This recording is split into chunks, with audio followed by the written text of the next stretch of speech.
we are recording, so as our protocol requires us to do, if the first time you speak, if you could just let us know who you are, and we'll have that for the record. We have a fairly busy agenda this morning, so I would appreciate if we could keep contributions succinct and, where possible, just focusing on the key issues. That would be appreciated. In terms of apologies for absence, Ali, could you just confirm who's not here?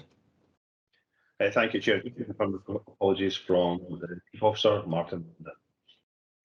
And that's all. Thank you, Chair. Excellent. Okay, thank you very much. And then on to consideration of items to be taken in private. We have the internal audit follow-up report on ICT in that session because of the obvious sensitivities around about IT security. And I also suggest that we take a short verbal update from Azette on the ongoing investigation. Are people content with those two items, one paper and one verbal? Okay, are there any other items that people consider need to be taken in the private session? No. Okay, that's excellent. Declarations of interest. Anything on the agenda that requires us to make a declaration of interest? No. Okay, well, obviously, if anything else changes as we go through the agenda, please shout out. Okay, so that takes us on to the substantive items in the agenda, the first of which are the minutes from the previous meeting on the 20th of January. Can I firstly confirm that these are an accurate record of that meeting? Yeah, I see a few nods, and thumbs up. Thank you, Mary. And then in terms of matters arising, is there anything within these minutes that you feel we need to discuss that's not covered elsewhere on the agenda? No. Okay, that's great. Thanks very much. And then that takes us on to the action log. And Ali, is it you that's going to run through this? That's great. Thank you. Yes, that's correct. Group Commander Ali Cameron, Board Support Manager. So just to confirm with the committee in relation to the Audit Risk Assurance Action Log, confirming that with regard to the summary page at the start, we've got 6 actions in total, 4 of which have been marked blue as completed, and 2 of which we've got categorised as green, so they're on target for completion. Just to confirm that the committee are content with the position statement updates in relation to that, and for the blue actions to be removed accordingly.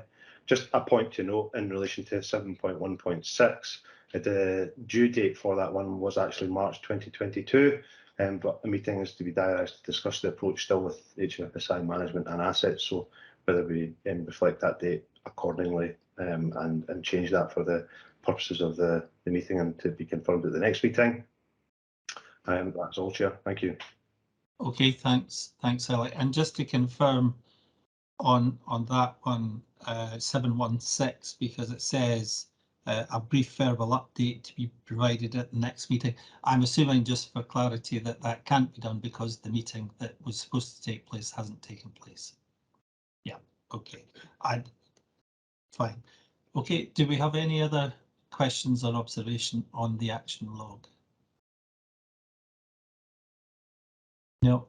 Okay, just one thing from me in relation to 717. It talks about interim measures being put in place and consideration of a more permanent solution. Would it be possible to add a timescale to that second part of that? Is that something that I can just have taken away, and then when we receive the next action log, it's included? Okay. So we'll confirm with Azette in relation to that, and that will be the position. Okay. Well, that's fine. Okay, well, subject to those couple of comments then. I'm taking that we are content with the action log, so thank you for that. And that takes us on to the internal audit section of the agenda, and in this we have the progress report, the internal audit report on environmental sustainability, and the ongoing report on internal audit recommendations. Matt, are you going to kick us off, or is it Gary? It's me for this collection of papers, Chair. Gary will take us through the plan when we get to that part of the agenda a little bit later on. In the kind of spirit of what, sorry, Matt Swan, AZET's Associate Director for the record. In the spirit of what Brian requested of everybody, I'll keep the summary of the progress report as short as I reasonably can. This is effectively our snapshot of progress to date with delivery of the internal audit plan. There isn't anything specific that I'd want to draw to the committee's attention, other than the fact that we are on track to conclude as planned the entirety of the internal audit delivery for reporting to the June audit committee. There isn't anything else that I particularly want to draw to the attention of the committee, other than the note that we had previously agreed to defer the workforce planning related to RDS review, and that's noted in the 22-23 plan, and work continues on the fire kit investigation. I'll give a further update in the private session later on the agenda. Other than that, there isn't anything else that I particularly want to draw to the committee's attention, but happy to take comments or questions. Okay, Matt, thank you. Any questions for Matt? Leslie. Leslie Bloomer, board member. Thanks, Matt. On the environmental sustainability audit, we are in that section, aren't we? Yes. Well, we're just finishing off on the progress report at the moment, Leslie. So I'll wait. Call canny at the moment, but we'll get there very shortly. So just on the progress report, wouldn't expect any significant issues on the plan at this stage. So we'll note that, and then we'll move on to the environmental sustainability report. But if you don't mind, Leslie, I'll just allow Matt to introduce this. Thank you. Well, bearing in mind that I know Leslie at least has one thing on her mind, and hopefully I might be able to preempt, but if not, more than happy to obviously take questions in relation to this. Overall, this is a fairly positive report, with us kind of categorising everything as yellows and greens overall. The kind of key takeaway for me on this is that the fire service has relevant strategies and supporting plans that have been developed, and indeed, based on the sample of projects that we've reviewed, progress in delivery of those in relation to environmental needs is progressing well. The slight caveat that I would probably have to that is that the environmental targets are long term, with some of these stretching out to the overall position of net zero by 2045. And with that in mind, there's a little bit of, as ever there would be on this, the longer time frame you put out there, the more uncertainty there is within that. So it will need ongoing consideration and reflection by management in terms of the overall progress. That said, we have noted two areas for improvement. One is to ensure that terms of reference reflect the correct review cycle, one where realistically at the moment they're noted as annual, and that's not something that's fast changing, so that's just corrected to align with what's actually happening in practice. And the second is in relation to ensuring that appropriate training is provided to relevant staff within the service. For me, this has a slight cultural element to it, as well as actually the fundamentals of understanding what's needed on this, where the better understanding that people within the organisation have, the better they'll be able to consider environmental impacts in their day-to-day job. So it's not just simple, almost kind of tick the box of do the training and therefore everything's okay. It's about the thought process that sits within that, and then enabling people to have the overall better consideration of what they're doing in their kind of day-to-day activities. But overall, as I kind of introduced with, it's an overall positive position for the organisation, but very much happy to either take comments from management or indeed questions from committee members. And Leslie, I'm at least expecting a clarification on whether it's you have a further question from that, or whether that's addressed the point that you were wanting clarity on. Yeah. Okay, Leslie, over to you. Sorry, I was slightly distracted there, but I don't think that you covered my point, but apologies if I missed it. I was distracted by something else happening here. Leslie Bloomer, board member. Good audit, and congratulations to the carbon team on that. My question is that the Carbon Management Board recommended an action, but there's a note somewhere saying that SMB, Senior Management Board, have to approve it. And I just wanted to confirm that Senior Management Board have actually approved the action, so that we're dealing with a confirmed management response to the action plan. Thanks. Just to clarify, Leslie, is this the point in relation to the training being mandatory, which the report says needs to be run past the Senior Management Board? Yeah. Thank you, Brian. I don't know who's best placed. John, are you? Yeah, okay, thank you. Yes, Chair. John Thompson, Acting Director of Finance and Procurement, and thank you, Leslie, for the question on that. This report is Ian Morris's report, but I said to him that I would be happy to stand in and reflect the comments on it. I suppose the question you're really asking was around the mandatory element, and I think we're very mindful that we have lots of training, and all of that training people are keen to make sure that people take it on board, etc. So we're a wee bit nervous, if we're being honest, around making it mandatory across all staff groups, and that was why there was kind of reference to that. So we had a discussion with, or Ian Morris has certainly had a discussion on it. I think what we would like to do is certainly take forward the spirit of what was being asked by ASETs. Obviously, environmental change and sustainability is part of the new fire and rescue framework. And what we want to do is seek to make sure that it's mandatory for roles that are relevant in relation to the environmental sustainability, without necessarily having a blanket. Everybody has to pick up on the kind of mandatory training, primarily because there is so much training that is required on a mandatory level. So hopefully that explains the position. I know that it probably doesn't necessarily give you complete comfort that I suppose management are very much responding to the action, and we're saying where it's possible we will make it mandatory, but we don't think it's possible to make it mandatory across the board. An example being a mechanic, etc. You know, would we actually want the mechanics to be doing all that training just now? Perhaps not, but in the future we will look to make it more of a requirement. Does that answer the question, Leslie? I can see the challenge that you have there, John, and with the mandatory training units just piling up and up and up and up and up. Of course, you would expect me to say that everybody needs a good understanding and needs to be aware of energy efficiency and the challenges there.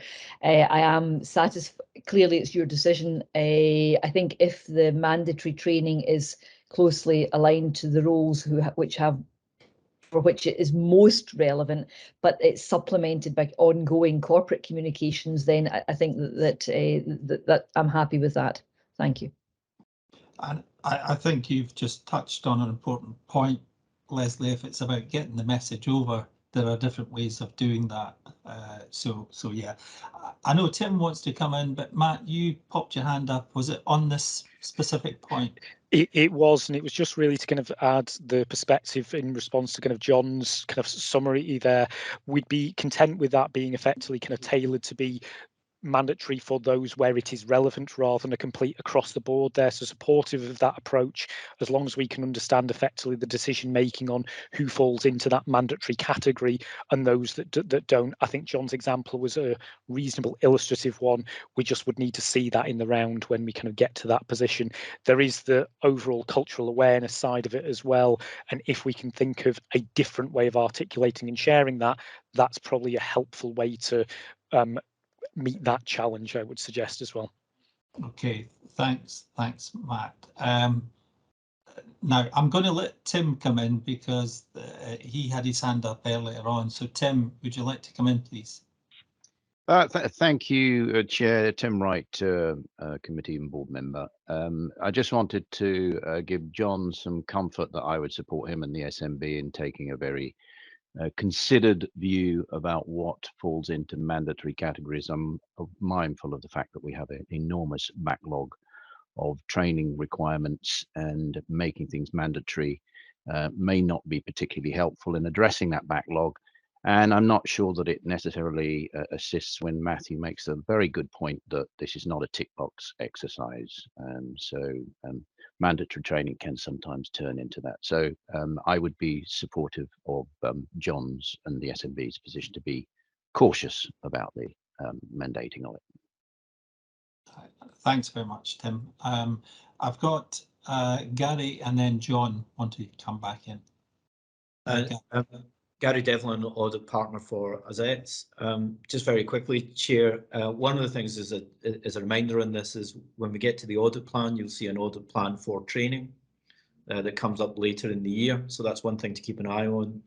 The other aspect in relation to the management response is around a kind of a clear line of sight of by when they will address the backlog, and in prioritisation terms, how can we expect all the different categories of training to be delivered in a reasonable time frame? Because there are challenges, and I think it's already been said, in capacity and in when you need the training actually, because some groups will need it in a less priority order than others. But that clear line of sight, so the management of a clear strategy for delivering all of that and meeting all of the requirements, I think would be helpful.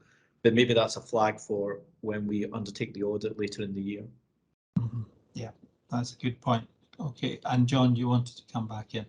Yeah, I think it's the points that have been raised are completely valid on the environmental sustainability. I think the one thing that I wanted to stress that through the ECMB, we have certainly seen there's been quite a lot of activity and done at a local level, and that's one that we're really keen to encourage. So it's not just necessarily about training, it's about getting that engagement at local station level, that we're running competitions around conservation, around energy efficiency, effectiveness, etc.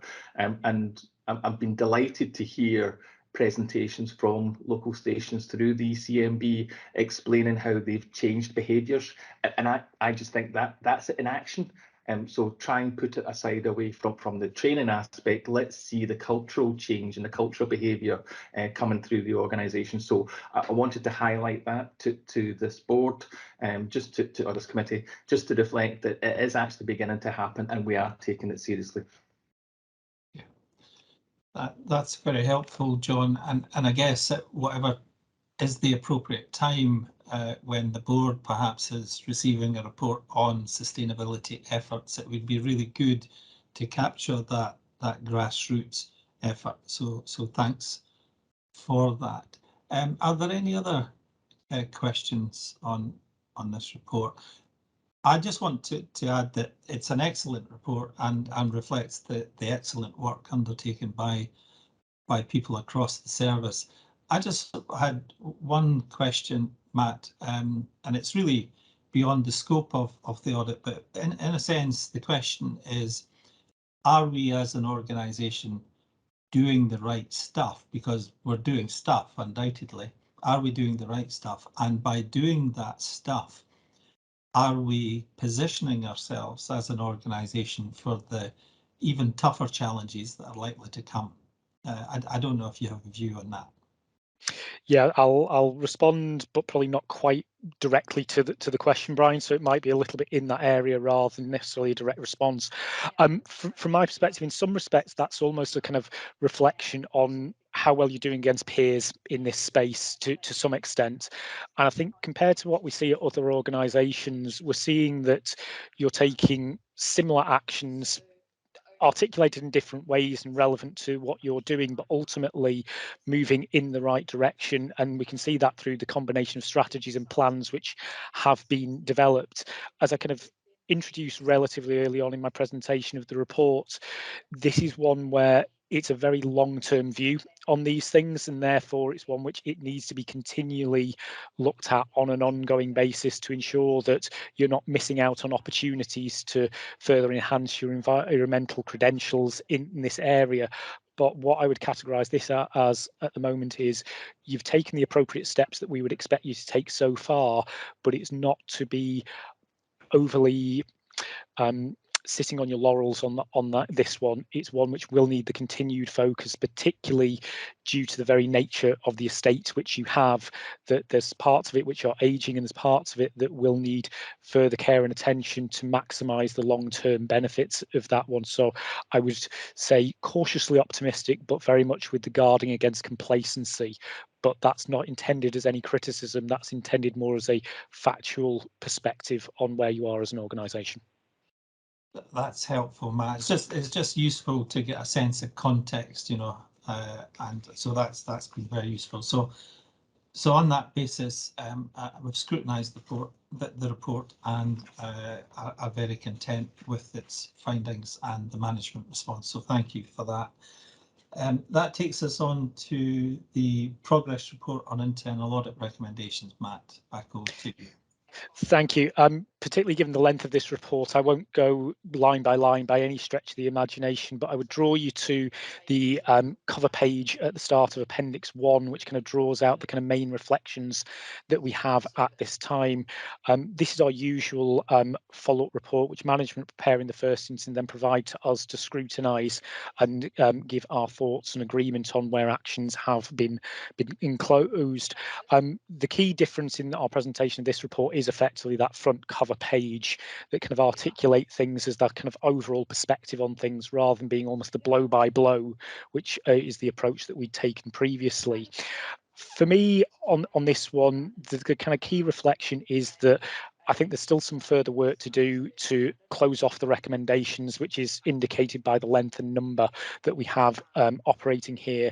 And I think it's for management in the first instance to take some of that reflective process to better articulate how they're going to go through these step by step. I think partly because of the age of some of these, we've got into a situation where it's almost a iterative, this is what we've done since the last review scenario, rather than taking that objective step back and saying, what is it that we ultimately need to do to close off some of these recommendations?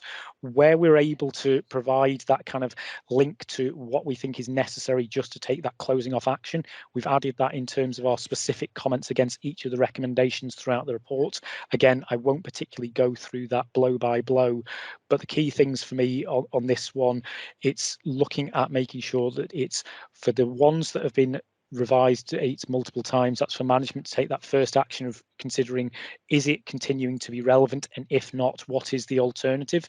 Is that it's been taken forward as far as it can be, and then recommending for that to be closed as far as the committee is concerned?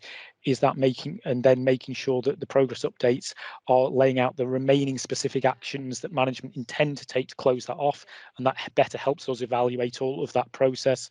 And then on the final point, making sure that if there is a proposal to not take forward a recommendation as originally intended, what's the rationale for doing that? Has the situation moved on, notably in relation to that? Because some of these were written pre-COVID, and obviously situations have changed, as an example, and I've certainly seen at other organisations some instances where things have notably had to change at that point.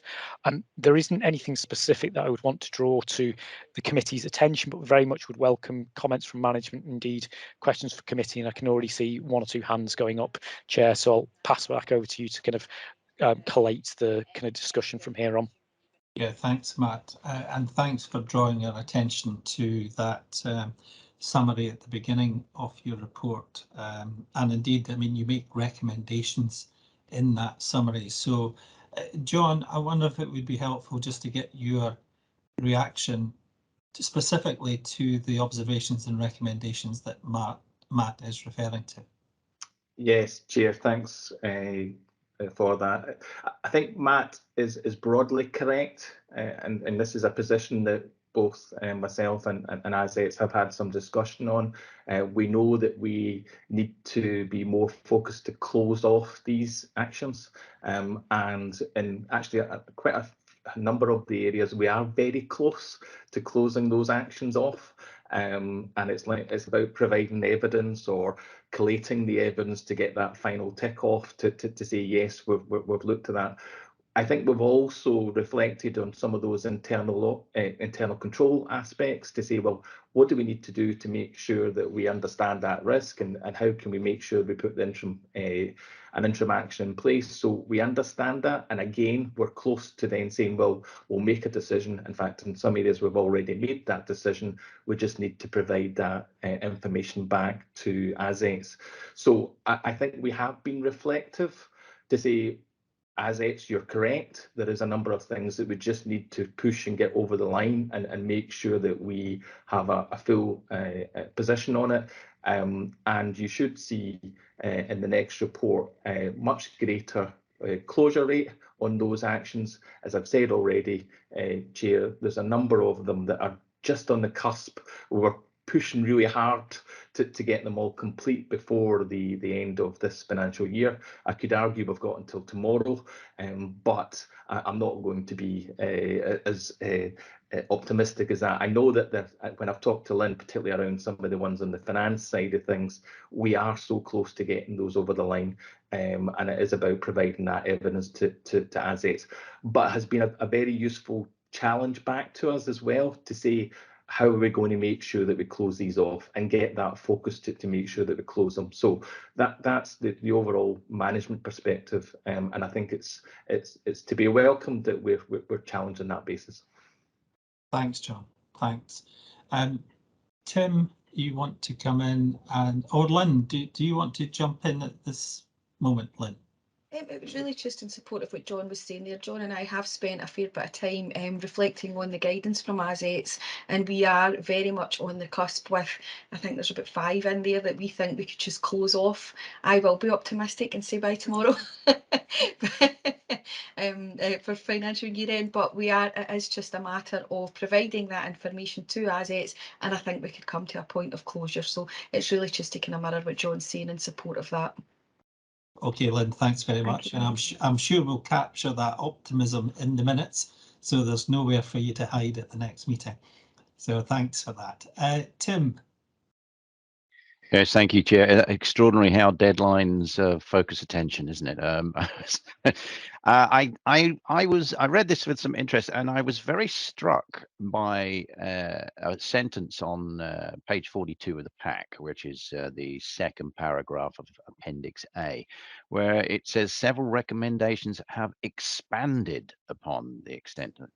And I wonder, Chair, if it's something that perhaps we need to reflect on as a committee, and whether we have a role in trying to ensure that that thing doesn't expand. And I'd be interested in Matthew's reflection on how, if we are, if you will, complicit in that expansion, and if we are, how we can avoid being so. Yeah, it's a reasonable question, Tim, and I see, Matt, you've popped your hand up. Do you want to come in on this specific point? Yeah, I thought it was probably helpful at that point, Tim, and wholly unsurprised that that's something which has been noted as part of the discussion. Really, kind of what that's probably linked to the kind of summary that I gave in terms of the kind of iterative approach to these things, where the longer that we have a recommendation outstanding, the more, and I say this about yourselves, but I see this a range of my clients, the longer that has and sits as a recommendation, the more that there's the opportunity for somebody to not necessarily think about addressing, as John rightly said, the original risk, which was the key thing, which was part of what we've recommended, but going that little bit beyond that to go for what would be the potentially longer term perfect solution, where there's a little bit of a balancing act to be looked at, going addressing the initial issue and then putting in a longer term sustainable position. And I think that's the trick that needs to be focused on by management in the first instance. But I think, Tim, you're right, the committee does have a role to play there of questioning and challenging, is that going beyond what was originally asked, and just giving that support to management that sometimes these things don't necessarily need to have the nth degree of complexity to them. And I'm sorry, I'm taking that to a slight extreme, but I can just about see John and Lynn nodding in agreement on this one, just to avoid it getting more complex and things being kept open that little bit longer than is truly necessary. And that's really what we're meaning by that. So I think it's a little bit of everybody's responsibility to take the opportunity to challenge and question whether we're going beyond the original point of what was raised. Yeah, thanks for that clarification, Matt. And I saw lots of nodding heads, so I'm equating nodding heads to significant progress at the next meeting. So it's looking good for the next meeting. Mary, you wanted to come in. To be fair, I think Tim's picked up on the main part of what I was going to say. There's just a couple of small things then. There's a few, particularly towards the latter end of the report, that have a deadline essentially for tomorrow. I'm assuming that we don't have a proposed change of date because they're ones that you're hoping that you will be able to sign off tomorrow, which is great. But there are quite a number that have got agreed revised dates for the 31st of March that doesn't look as though we're anticipating closing those down. And there isn't a proposed new date in place. And to some extent, there's one for February that doesn't have it's not closed yet. I suspect that might actually be on your list for tomorrow as well. It feels as though what this is needing is a good housekeeping exercise to some extent, if I'm honest. And I guess what I'm really looking for, my question to you really boils down to say is, when this comes back to the next committee, will we see a significant clear out of this, updated dates on it, and a real idea as to where we are and where we're going to be next? I'm seeing nodding, so that's grand. Yeah, no, that sounds good. Gary, you wanted to come in. Yeah, just very quickly. So when I read this paper, one of the things that also struck me was that the risk prioritization of the recommendations has changed over time. So when I read some of what looks like a high priority recommendation, it may well have been several years ago or when the original recommendation was made. It looks to me, in reading it again, is that really a high risk or high priority recommendation. The organisation is managed very well without an app, for example. I think we should be reviewing the risk scores as much as we should be reviewing the implementation dates. It doesn't mean we shouldn't implement it, but I don't think it should skew us in prioritising timescales. Yeah. No, that's a very good point, Gary. Okay, we've given that a good going over, and I think in one sense that there's a slight sense of disappointment that we've been talking about internal audit recommendations and the kind of slow progress. But on the other hand, we're also talking about people who are probably just enthusiastic, keen to do it properly by their own definition of what properly means. So there's almost a kind of cultural aspect that needs to be thought about in that as well. But it sounds as if we're now at a point where we do quite clearly understand the issues that need to be addressed, and based largely, or not, let's be clear, or solely on Lynn's optimistic view of the world, it will be remarkably better at the next meeting. And I wonder, in reporting back to the next meeting, whether you could just reflect back to us on the kind of 3 recommendations that ASETs have made in the report, just to kind of provide closure on those. But thanks very much for that, and look forward to the paper at the next meeting. So thank you. Okay, Brian, sorry, could I just apologize? Yeah, John. I maybe come in. I think there's also a point around. I do understand, and we are very much focused on the actions that are outstanding. And I think, you know, sometimes we also forget then about the actions that have been completed. And I know we've got 6 actions since the last ARAC, but my understanding is that we've actually closed 30 actions over the last 12 months. So that in itself highlights that we are making progress against these things. Sometimes it feels as if, because it's maybe one particular action that's hanging over or a particular audit report, it feels as if the whole thing is dragging on. But I think we have to recognise that actions are getting closed off and things are being progressed. So trying to maybe give a wee bit of balance around this overall progress, if that's helpful to the committee.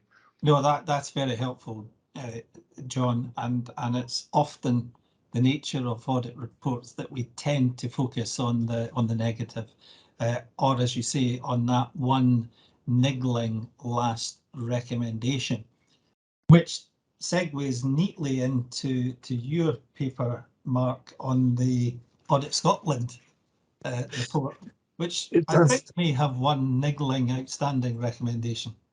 It does indeed, Brian. So Mark McAteer, Director of Strategic Planning, Performance and Communications. So in terms of the Audit Scotland Action Plan itself, 35 actions are complete. One is outstanding, as highlighted in the paper.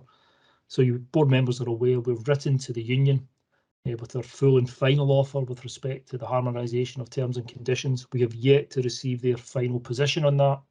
Once we receive that, that will determine the next steps for the service. So if I can borrow some of Lynn's optimism, and perhaps by the time this paper comes back to the committee for scrutiny, we'll either be in a position to revise the conclusion date on that action, or perhaps even have closed the action off completely. So with that, in terms of brevity, happy to take any questions from committee members, Brian. That's great, Mark. Thank you. Questions for Mark? Mark, just one point then from me. I mean, given that you know the original due date was October 19, that there must be implications of this delay. I mean, could you just summarise what that delay has actually caused? In terms of what's it caused, Brian, could you maybe be a bit more specific? Well, just, you know, we have been trying to harmonise terms and conditions. We haven't been able to harmonise them. Presumably that's a bad thing. And what difficulties has that resulted in? If I could maybe defer to the DEP who's on the call, he's probably closer to this than myself in terms of the operational implications, and maybe John even on some of the financial issues or challenges that's created for the service. So I would rather they picked up the detail than myself on it, if that's not me being too slopey shouldered on this one. Well, we'll soon find out, Ross. Thanks very much, Chair, and thanks very much, Mark. Ross Haggart, Deputy Chief Officer. I mean, I think there's probably two aspects to it, Brian. There's the people. So there's our RVDS colleagues who I can't speak on behalf of them as a collective group, but I'm sure they've got a desire, as the service does, in order to have a harmonised set of terms and conditions to move forward with. And they are effectively, that group of staff are effectively still working on the legacy terms and conditions, the 8 different sets of legacy terms and conditions that we inherited as a service. So there's that people aspect. And there's also the desire of the service to have a standardised platform with which to make improvements to the retained and volunteer systems across the organisation. And as colleagues will know through updates to the board, and those colleagues on the change committee will be aware, we are still progressing with that programme of work anyway.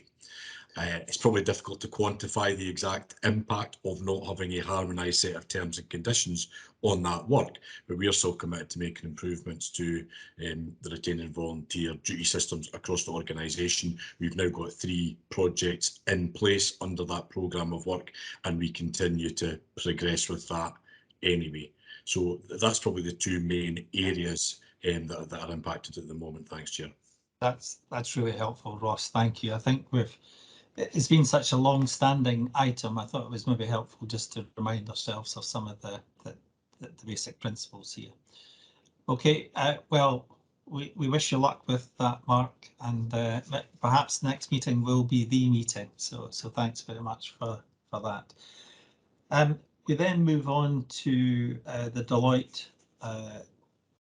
Audit Dimension Wider Aspect Report, and we have the action plan, John, and you're going to give us some highlights from this. Yes, Chair, thank you. Present the Deloitte External Audit actions, which includes the wider scope actions. So we've combined the audit actions from Deloitte and also included the wider scope elements to it. We think that's the right way of approaching it, and it gives overall an overarching view as to what's happening in terms of the external audit actions in this area. There are 3 actions completed since the last update. And there are a number of actions that are due for completion by the 31st of March. and many of these relate to reports that have been scheduled for approval by the board tomorrow. So with the blessing, hopefully, of the board tomorrow, some of those things could be closed down, and we can then hopefully close down that action. I think the other thing to highlight is that we've also started to provide that evidence to Deloitte around those actions. So giving them copies of the budget strategy, giving them a copy of the capital and the resource budget reports, etc., in advance, so that they can start to review that work and complete it as part of their interim audit work. And I guess I would just ask that the committee scrutinise the overall report and raise any questions. Thank you, John. Thank you. I have to say it's a report which is expertly presented. It's really neat and tidy and easy to read, so thank you for that. Any questions for John? No, it's obviously so clear. There's no questions, and none from me, John. Thanks very much. And obviously, we'll see what happens at the board tomorrow. And you said that evidence is being passed to Deloitte as part of the process. And Caroline, when we come to your item on the agenda, I wonder if you could just say a little bit about how that's been received and what you're doing with it. But we can pick that up when we come to talk about the external audit. Okay, thank you. Right, so that's a lot about what's happened in the past, and we now come on to talk about what's intended to happen in the future in the form of the draft internal audit plan. And we have this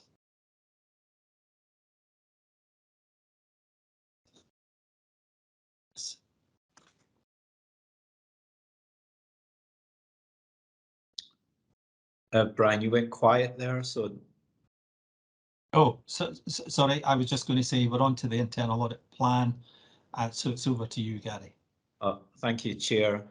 We're presenting the internal audit plan, which is a 3-year strategic plan. We're really setting the 1-year look forward a bit more firmly than the next year plan, the year after next year. And this process follows quite a significant period of engagement across a range of stakeholders and interested parties. So working with the inspectorate, with the management team, looking at your risk register, trying to really understand the key challenges that the organisation is facing. And one of the things that we, in commending this plan to you, is we've had really strong engagement with the leadership team and across a range of the fire service management team, really engaged in thinking about how we target internal audit work to areas of key risk, how that's going to support the business in achieving its objectives. And I think that level of engagement has been really encouraging to the internal audit team. What the plan does is it shows how we map the proposed plan against your key risks. So there's a section within the plan on how that transitions across. And then we are recommending a next year internal audit plan of 8 reviews. So those 8 reviews are covering, got them written down here, so hold on a second, bear with me. So those are covering, those are shown in Appendix 1, and they cover revenue maximisation, capital investment, sickness absence, training, performance management, post-pandemic recovery, RDS workforce planning, personal protection equipment, and then we have our usual follow-up, so 8 reviews including follow-up. One of the key features to bear in mind when looking at this plan is auditors always, we use this term in our team about auditing at the speed of risk.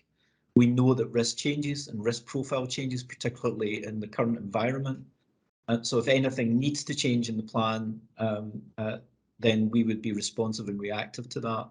And just a final thing from me, part of this is about timing. So working with management to work out what the best timing would be, both in terms of management capability to support the audit and also the impact from audit outcomes and influencing you know, the management actions. So we've been through that process, and that explains how some audits are in this year and others are put forward to next. Happy to take any questions. Okay, thanks, Gary. Before we move into questions, I'm encouraged to hear about the positive engagement you've had with the SLT over this, and wondered, Ross or John, if you'd like to just offer a comment on that. I can come in first, Chair, if that would help. We received the draft plan from ASETS a few meetings ago, and it was extremely well received. I think the focus of the audit activity was where we thought it should be. Clearly there was a wee bit of dialogue, particularly regarding timings of when it would be best for certain audits to take place, but generally speaking it was very well received, and the individual directors welcomed the focus individually and collectively as an SLT. So it was only really tweaks that we requested because it was so well received by certainly at an SLT level. Thanks. Okay, thanks, Ross. Anything you want to add, John? Yeah, the only thing I would say is that we started to talk a fair bit around the kind of the detail, the terms of reference, if you like, around the audit, and we wanted to make sure that we were getting that additional value out of the audit, perhaps just learning from what we've seen and heard in terms of previous audits, and committee members were making thoughts and recommendations. We're saying, well, look, how are we going to make sure we're getting that added value out of these audits and as part of this audit plan? So there was some really good dialogue with ASETS to make sure that we captured those thoughts as well. Yeah, no, thanks for making that point, John, because it has been something that we've touched upon, you know, at different times about how we actually squeeze the absolute maximum value out of the audits, and that means going beyond the compliance, the control checking. You know, it's about the impact of all of that, and really encouraging, I guess, Matt and Gary, you to bring a broader perspective to it, where you're able to do that, particularly for example, in comparisons to what we're doing here to what you might see elsewhere, and so on and so forth. So, and I would also, this is the first time that we've actually seen a 2-year plan as this, and I really like that, because it allows us to look a little bit forward, and having the current year and the previous year as well allows us to kind of remind ourselves what we've been done in the immediate past. So that too is very useful. Questions now, Mary.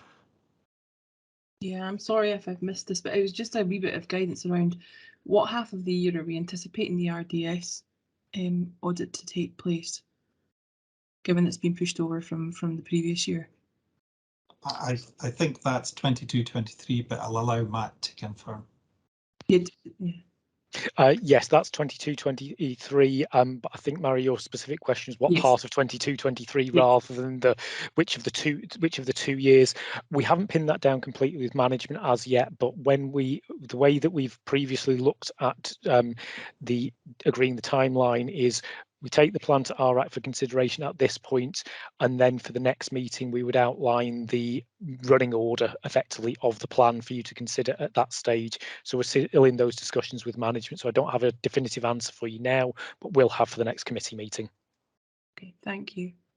And Mary, from your perspective as chair of the People Committee, do you have a particular view on the timing of that?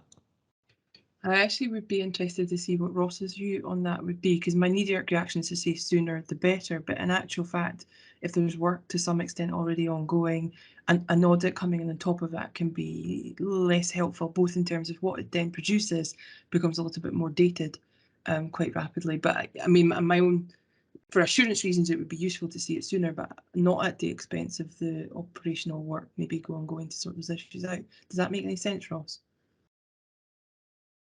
Yeah, thanks, Mary. I think it's always a balance, isn't it? And I'm probably less focused on the impact of the work, because I think the audit work can complement that.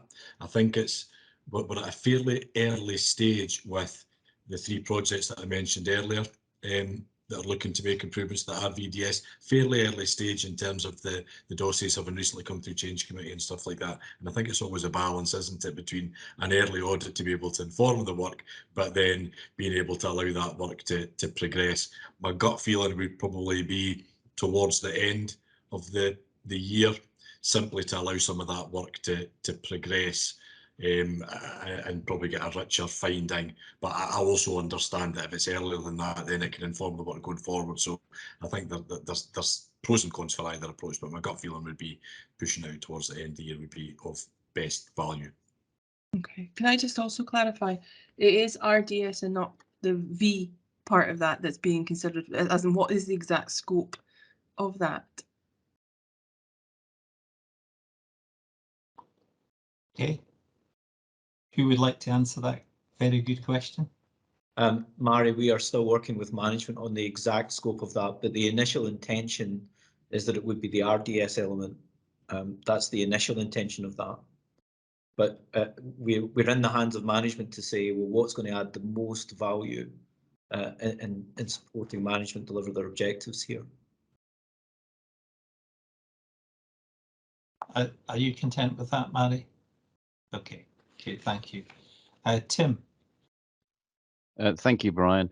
I just reinforce what you said about the formatting with the 2 previous years and the look forward. It's been very helpful to be able to look about and remind ourselves what's gone before, but without wanting to preempt our discussion in the private session around the ICT follow-up.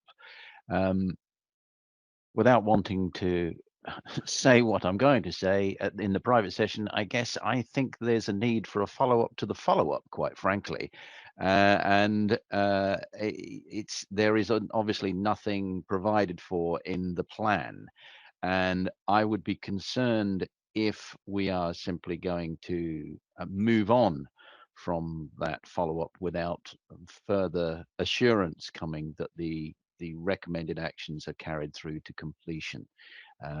So that is my only major area of concern. So without follow-up to follow-up, and I don't know whether you want to have that discussion in the private session or now, but I thought it was important to raise it at this point. No, I think it's a very good point, Tim, and it's probably better that we do discuss it in the private session and reflect in that discussion on what audit activity might be deemed to be necessary. So we'll pick that up in the private session. Thank you. Matt and Gary, you've both indicated you wanted to come in. Well, if I could just go very quickly first. So this auditing at the speed of risk idea, this concept is one that we intend to apply. So when we do the follow-up, the initial follow-up, just to answer Tim's question, if that identifies additional risks or slow pace of change or something that we think the audit committee would be really interested in, we will report that back to you. And I think at that point, it would be stop and reflect. It's either we don't need to do anything, management have it all in hand, and it's progressing well, or it's we need to do a little bit more work in a key risk area, either to look at further and faster progress, or to identify key risks. So in our heads, Tim, this is about taking a staged approach, and the initial approach is to do the follow-up and then reflect.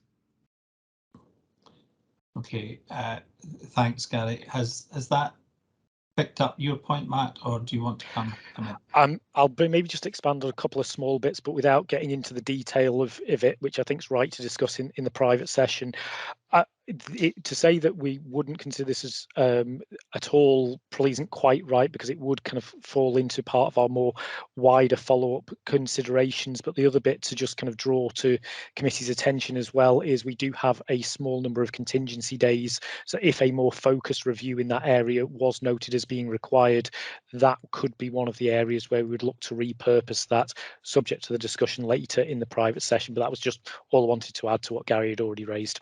Okay, thanks, Matt. And I mean, just on this topic, I think it's an important point that Tim raises about the identification of assurance that might still be required. And of course, the assurance might be provided by internal audit, but it might be provided by some other means, and perhaps we can pick up that aspect of it as well in the private session. Leslie. Thanks, Brian. A couple of process points for me initially. We've spoken in previous years about the value in a internal audit plan being designed in collaboration with external audit plan, and both of those having the input of the Fire Services Inspectorate. Can I ask, has that been done this year? I can see nodding, and Leslie, it's a critical part of how we go about engaging. So part of our engagement includes the inspectorate, external audit, the management team. We do have quite a range of engagement at various levels. For exactly the reasons you would expect, we need to understand what's expected of us and how that fits into the overall challenges and risks and environment that management are facing. So I think we do have good arrangements for that and for thinking about that. That's great. Thank you very much. Yeah, I would just confirm that as well, Leslie, and just to add to it, perhaps that we certainly take into account when we are carrying out our inspections, we take into account any of the findings from internal audit, and we use that as a piece of evidence when considering the direction of travel for our own HMI inspections. Yeah, that's helpful, Robert. Thank you. I wonder just on that point, because I think we've discussed this before actually at this time last year. In the document where it talks about liaison with external audit, I wonder whether you just, explicitly record who else you have consulted with, and that might help. Leslie, you had a follow-up question. Just to conclude on that one, maybe when Caroline is presenting the external audit plan, she can just pick up the same point in her introduction, and that'll save a question as well. Thank you. Thank you. Second point, at the ARAC workshop that we had 3 or 4 weeks ago, we were talking a little bit about when it might be helpful to raise points at the terms of reference, and we agreed and we're comfortable that the detailed terms of reference approval is absolutely for management, but that if we had 2 or 3 bullet points under the heading, it might be helpful for the audit committee in our role as clients, and for clients as well as the management team for the internal audit work. When is our opportunity to see that little bit of detail? Is it now? Because there is a reasonable level of detail for most of these audits. So do you want comments on what each audit will cover now, or will there be another opportunity in future to do that? Yeah, thanks, Leslie. And I had a meeting yesterday with Gary and Matt, so I'll leave it to one of them, perhaps, just to reflect what we discussed and where we think we got to. Yeah, I'll take that one, Brian. That was why my hand was popped up at that stage. As Brian says, we did discuss this in some detail yesterday, and we felt that probably the appropriate way to tackle this was to have the plan presented to you today in the form that gives you probably what I would describe as an expanded version of the summaries compared to what you've had in previous years. So any points at this point would very much be welcomed, but the intention is then, as part of the progress reporting, we would effectively kind of give you that greater level of detail on a rolling basis. And as Gary says, with the idea of auditing at the speed of risk, that then allows us to kind of tailor that and get your feedback a little bit closer to when we undertake those audits, and therefore if there's something which is an emerging area of focus, we can take that on board at that stage. As you say, it wouldn't be to the level of detail of the full terms of reference. It would sit probably somewhere between what you have in the plan and what we would have in the agreed terms of reference with management. That makes a lot of sense, and I look forward to that. So my remaining question is there any internal audit plan for 22-23 audits that you're planning to start before our next meeting, and this is therefore our only opportunity to contribute now to those? No, there's nothing intended to start before the next meeting, because the next meeting includes the wrap up of our work for 21-22 with I think it's 2 final reports and the annual report being that. So no, you'll have the opportunity before we commence any work. Excellent. Thank you very much. Yeah, thanks, Leslie. Good questions. And I think just a couple of examples which I think pick up the issue of the audit process adding maximum value, and also just kind of thoughts on the terms of reference for it. And you know, the revenue maximization one, for example, it would be really good that that is not too narrowly drawn, because I mean the implication of revenue maximization has implications for what we do with the revenue and how we spend it and how we might be able to retain it. So you know, it would seem logical that some aspect of that work looks at the possibility of reserves and what the options might be, even though we feel we may have been over this ground before.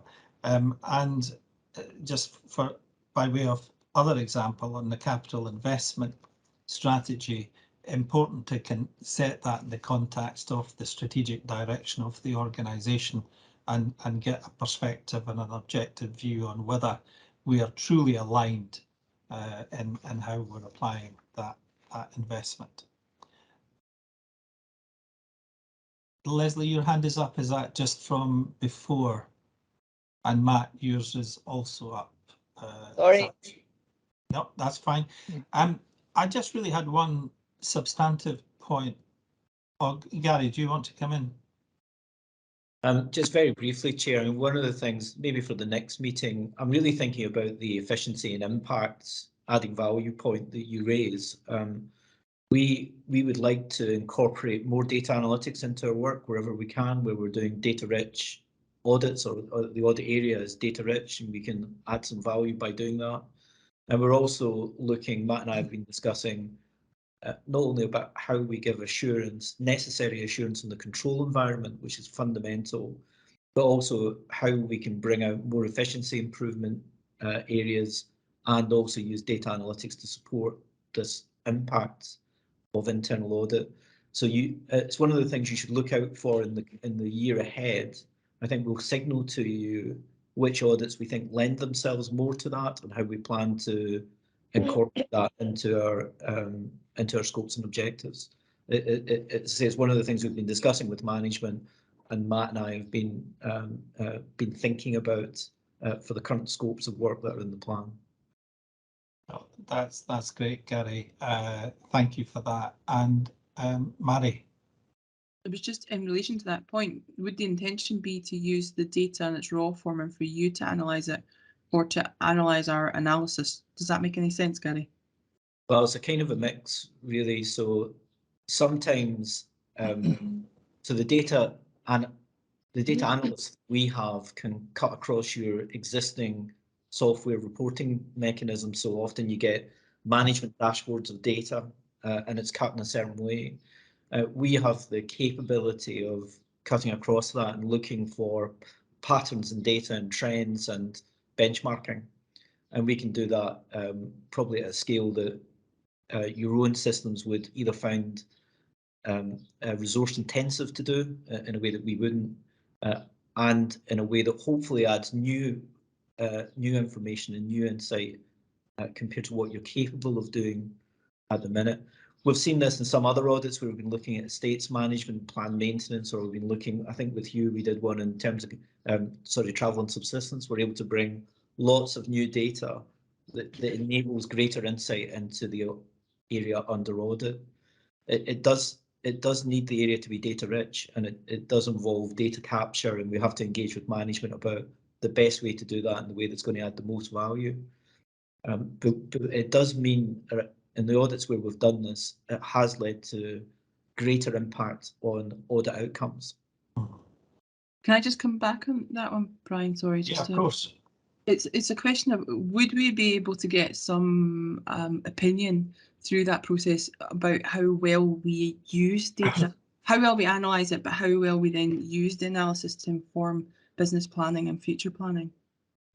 So we do two things when we look at an area under audit. We try to understand the business, so the area under audit, we try to understand that, and then we try to understand the data that informs how management make decisions in that area.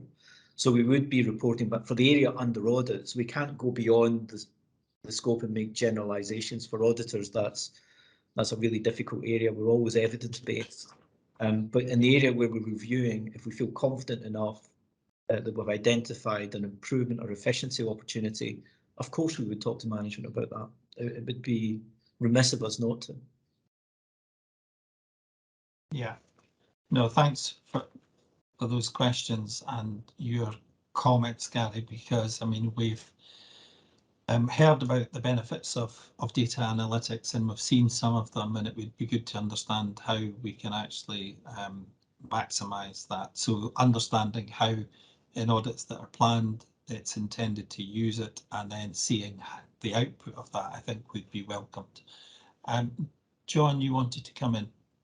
Just to add that there's kind of two aspects to this, because Assets had also helped us in terms of use of data analytics and the kind of verification processes, and we're working particularly with Richard's team around data analysis, etc. So it's happening across the organisation. We're getting much more into business intelligence and trying to understand how we can bring data and analyse data and get different answers and different insights. So it's not just in and around the audit area. We are looking at it as a kind of wider corporate organisation, and Mark or Richard might want to give comment on that. But that's not to say there is additional value in having that insight from Assets, because it's things that perhaps we can't see that they could see, and therefore that will give us additional value. Yeah, no, thanks, John. Thank you.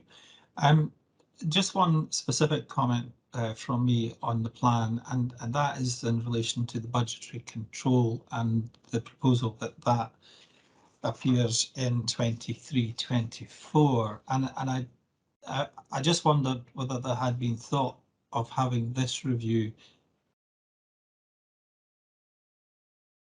And the reason I'm asking the question is around, you know, just ensuring that our budgetary processes are as robust as they need to be, particularly as we will be entering what is undoubtedly going to be a really challenging financial period. I mean, we'll probably get away with it in 22-23, but 23-24 onwards are likely to be particularly challenging. So, and trying to understand whether from a financial performance point of view, we're using that budgetary process as a way to kind of leverage as much out of the funding that we have. So really just to ask the question, should this be brought forward into 22-23?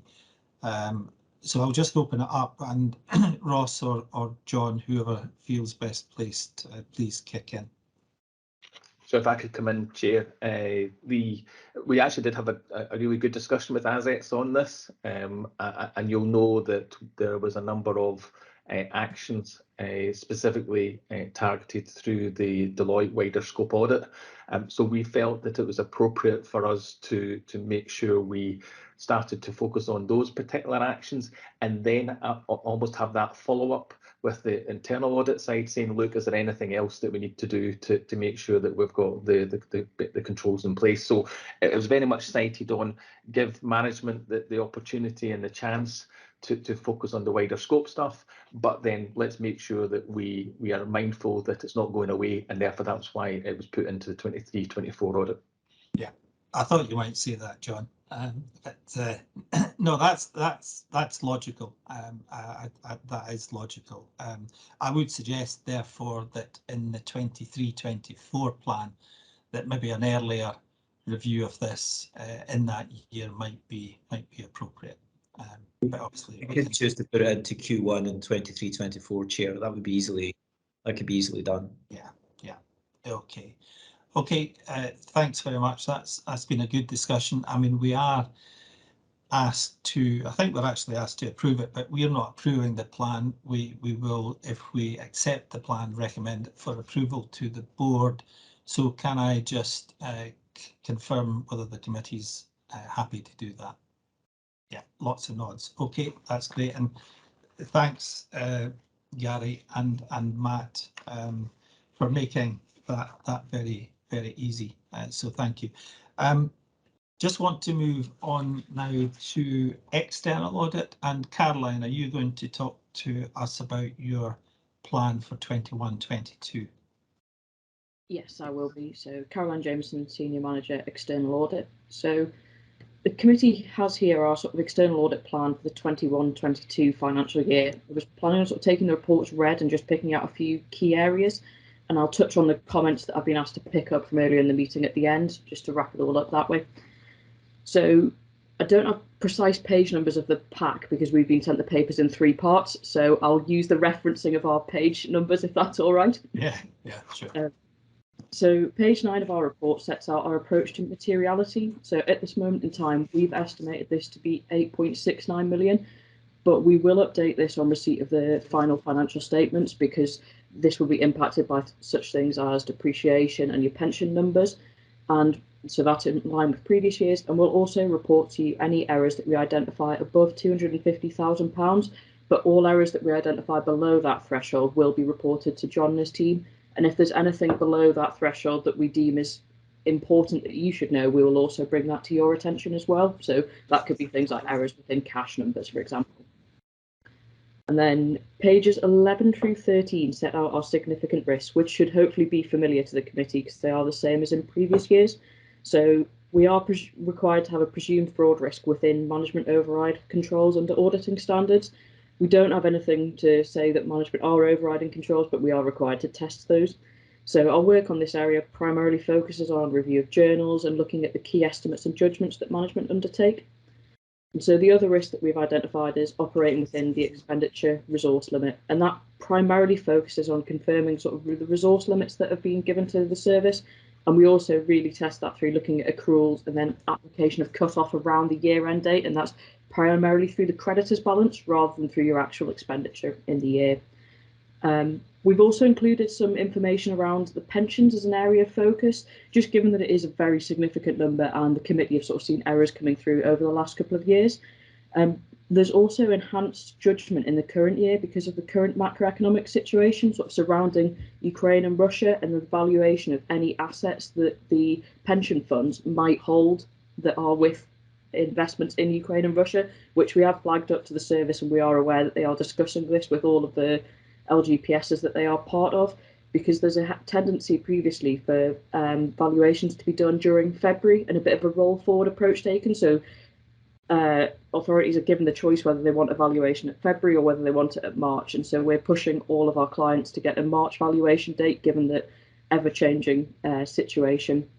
And we also understand that the valuation for the firefighters pension fund yet hasn't been completed. So much like the triennial valuations for the local government pension fund, we understand that that hasn't been completed yet. So our actuaries are just discussing that internally to see what additional work we might need to do, and also setting up some additional calls with GAD just to understand where they are, because it will then mean that the valuation using your firefighters pension numbers will be 6 years old rather than sort of a bit more up to date.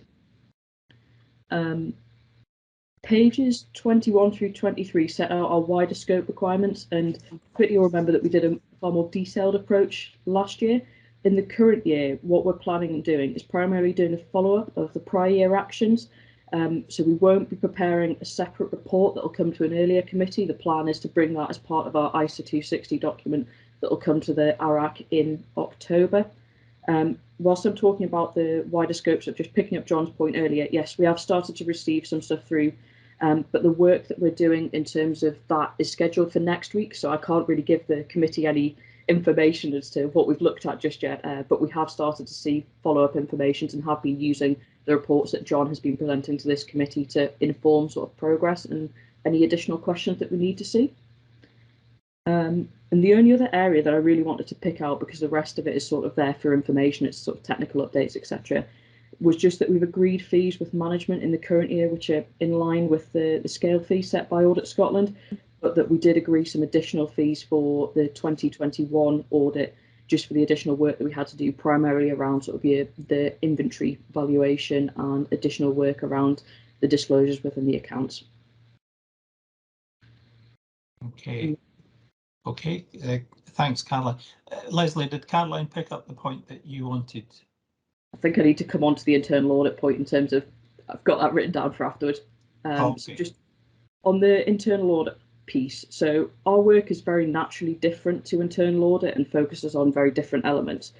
we don't feed into the internal audit plan that assets prepare, but we do review all of the outputs to determine if there's any findings coming out of it that would actually impact on our audit work, or is something that we need to pick up as part of wider scope or any risk assessment work that we do. So we don't place any reliance on their work, but do review everything. So we don't naturally feed into determining what reviews they would complete. Right. I'm not sure if that fully answers your question, Leslie, or. I don't want to. I think that this area has been discussed previously, and the conclusion I think the committee has come to is that it's good for external audit, internal audit, and the inspectorate to talk. External audit, I know, are one step removed. I personally, I think it's always good to talk, but if external audit feel that they don't require to consult with internal audit and or to talk to internal audit and the fire services inspectorate, then that's really a judgment for external audit. Okay. Paul, did you want to come in there, or were you just waving? No. Okay. Okay. Yeah. I mean, it's I'm sure internal audit and external audit do talk. It's whether from a formal position, you know, how much can you rely upon the work of internal audit, and that varies from organisation to organisation. I mean, I see in some cases that there are very specific internal audit reviews that are almost designed to support the work of external audit. I don't get the sense that that is the case here, but I personally am comfortable as long as you're talking. That's great. Robert, you have your hand up. Sorry. Yeah, just a brief point of clarity, Chair. So I should have said earlier, Robert Scott, Her Majesty's Chief Inspector of the Scottish Fire and Rescue Service. Just a point of clarity in relation to the role of external audit and the role of the inspectorate, and that we have a legal obligation to work with Audit Scotland, and we also have a memorandum of Audit Scotland that divides the inspection work. And, you know, broadly speaking, places the responsibility for inspection of operational issues on the inspectorate and financial issues on Audit Scotland. So whilst we have a very close relationship with internal audit around that sort of operational internal stuff, the financial element sits more with Audit Scotland. And whilst we don't ignore each other and we speak fairly regularly, you know, I think there's more of a relationship, a natural relationship with internal audit than external. So just to provide that clarity. That's helpful clarification. Thank you very much for that, Robert. Do we have any other questions or comments for Caroline? No. One observation, Caroline, and one question from me. Not surprised to hear you talking about pensions. It was complex before, but it feels even more complex now.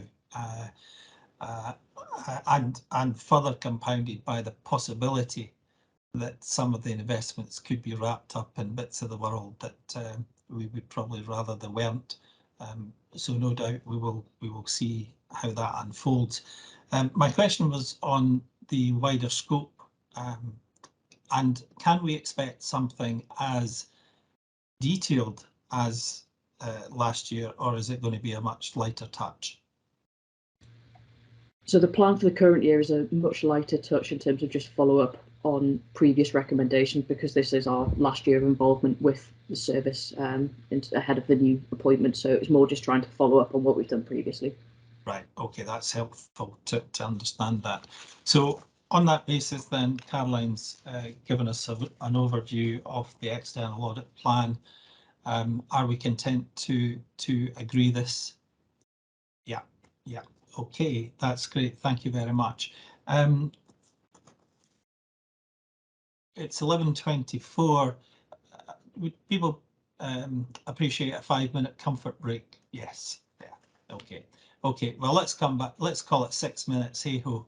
It is a Wednesday, so let's come back at 11:30. Right. I think everyone's probably back with us now. So we're next item on the agenda is the review of the Code of Conduct for members of SFRS, and Mark you're going to just take us through this, please? Thank you, Brian. Briefly, by way of context for board members, the legislative basis for this is the Ethical Standards in Public Life Scotland Act. And under the Act, Scottish Government ministers have to put to Parliament a model code of conduct which covers the codes for all public body members in Scotland. Obviously, that applies to ourselves.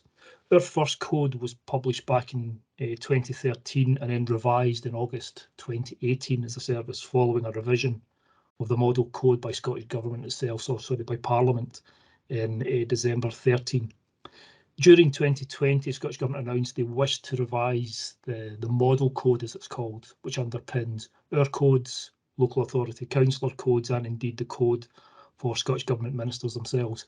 And it was to take into consideration the development in things like social media, for example, and its impact on ethics and standards in public life. So they launched that consultation in October 20. The consultation itself took longer than normal because of the impact of the pandemic. And in December last year, they put the new model code before Parliament for approval. The Commission for Standards in Public Life in Scotland, they then develop a template which we and other public bodies are then obliged to use as the basis for our code of conduct itself. The guidance we get is clear that we cannot vary from the template. We have to stick to its structure, its contents. We can present it in our own format to suit our corporate templates, but by and large, the content is mandated for us. There are some grounds for some amendments, and I'll talk about that in a second, but essentially we have to follow the detail of the template as set out by the Commission, because that's their basis, again, under the legislation for getting involved in any issues of breach of the Code of Conduct. So as I say, the revised code was published in December. We've now taken a look at our own code, and that's what's before members today. If I just briefly talk through the key changes that are there, and then maybe open it up for some discussion. A key thrust of the revision is to streamline and make some of the language in the codes more concise and understandable to members of the public, and also to make it clearer to whom does the code apply. So you'll see throughout the document, there's now strong references to I, meaning that each and individual board member is obliged to follow the code of conduct, and that's retained right throughout the document.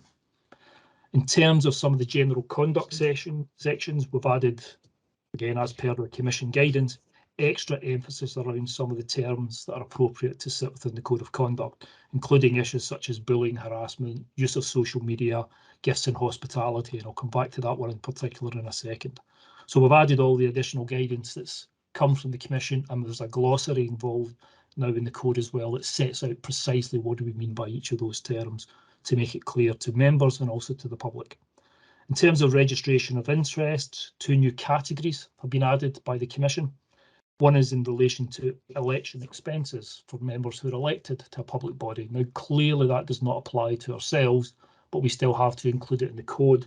What we're allowed to do is to put a preface saying that that section does not apply within the service, but we still have to include that. And again, there's an additional section being added to that around close family members who may be involved in any transactions or business with the service, and that's now included in our code. In terms of declarations of interest, again, that's been streamlined down, but we've also made a slight adjustment that we've asked the Commission to approve through the Public Bodies Unit, and that's in relation to how our own policy in relation to gifts and hospitality is applied. We're going slightly beyond the code because we're asking members, as we currently do, to declare all gifts and hospitality that are either offered to you, even if you decline it, so that we can record that as per our policy. So we go slightly beyond the requirements of the code, and we've now asked for that approval from the Public Bodies Unit, but I'm sure that'll be forthcoming. So overall, I suppose the message is that it's been streamlined. We've added in some additional sections, and to make it clear that these standards apply to individual board members, and also lastly, the role of the Commission itself should a board member breach any element of the code or be suspected of breaching any element of the code rather, and how the Commission role will then kick in at that element. One other thing just to draw your attention to in terms of paragraphs 3.7 and 6.4 in the actual code itself, it states Chief Executive. Clearly we'll change that to Chief Officer. That's an apology from me in terms of the oversight as it was going through the drafting process. Before asking for any questions from board members, maybe another suggestion for you. My experience is that when you get these codes and you read through them, even though we try to be as clear as possible, it's very often useful to have a discussion about the codes. So perhaps it would be helpful to maybe schedule in a strategy day discussion where we can sit and talk about things in much more detail to ensure there's consistency of understanding of what is meant by the code, but we can also provide some examples in that context that helps us all understand what's meant by, and it's those examples that I've found in the past to be most helpful in understanding how the codes actually apply to day-to-day decisions that board members may have to make. So with that additional caveat, Brian, or offer, happy to take any questions or queries from board members. Yeah, thanks, Mark. And I think that's a very good point, because I mean, we're all aware that there is a code. We probably are aware of its contents, but the implications of it and how we not only apply it but demonstrate compliance, I think, would be worthy of another conversation. And it's quite striking that the use of the word I throughout this, which is, I think, really helpful, because it does remind us as board members that it's a personal responsibility. So, so thanks for that. Now, Mary, you'd like to come in and... Yeah, they're just two wee points, and to some extent Mark picked up on the first of them last from his thing, as it were. I would agree that I think we need to make sure that we can demonstrate we've had a debriefing with the board, because the closest comparable to some extent is your expectations around your terms and conditions and behaviour in a paid employment post, and if we can demonstrate that we have put that into context and that there's consistency of understanding now, then if there are any issues in the future, it demonstrates that we have assisted the individual to make sure that they did fully understand, and there isn't a future potential for challenge otherwise. So yeah, I would support that, Mark. Just in the interest of making it completely clear, and I appreciate Mark in this is a full pedantic point, but the code of conduct for members, is there any way we could say the code of conduct for board members? Because members is a very local authority phrase. And to be honest with you, I was looking for a definition of what was intended by members. Of course, it's incredibly implicit within the document, but it is not explicit within the document. And so if our point is to make this clear, I think we need to do that. And I said it was a pedantic point, Mark, which you won't be shocked at. I think we can do that, Mary, no problem. As I say, it falls into a similar category in terms of that election expenses. We can put in that caveat, it does not apply, so we can certainly make that clear as well, yeah. Yeah, no, good point. Richard, apologies, I didn't realise you had come in, but please come in now. So thank you, Brian, and Richard Wetton, Head of Governance, Strategy and Performance. Really, it's just additional context, building on some of the points that Mark had raised, and I think Barry's covered some of them. Ali and I attended a Standards Commission event last week about the code, which was attended by a range of people from both local authorities and other public bodies, which we talked about the code in considerable detail.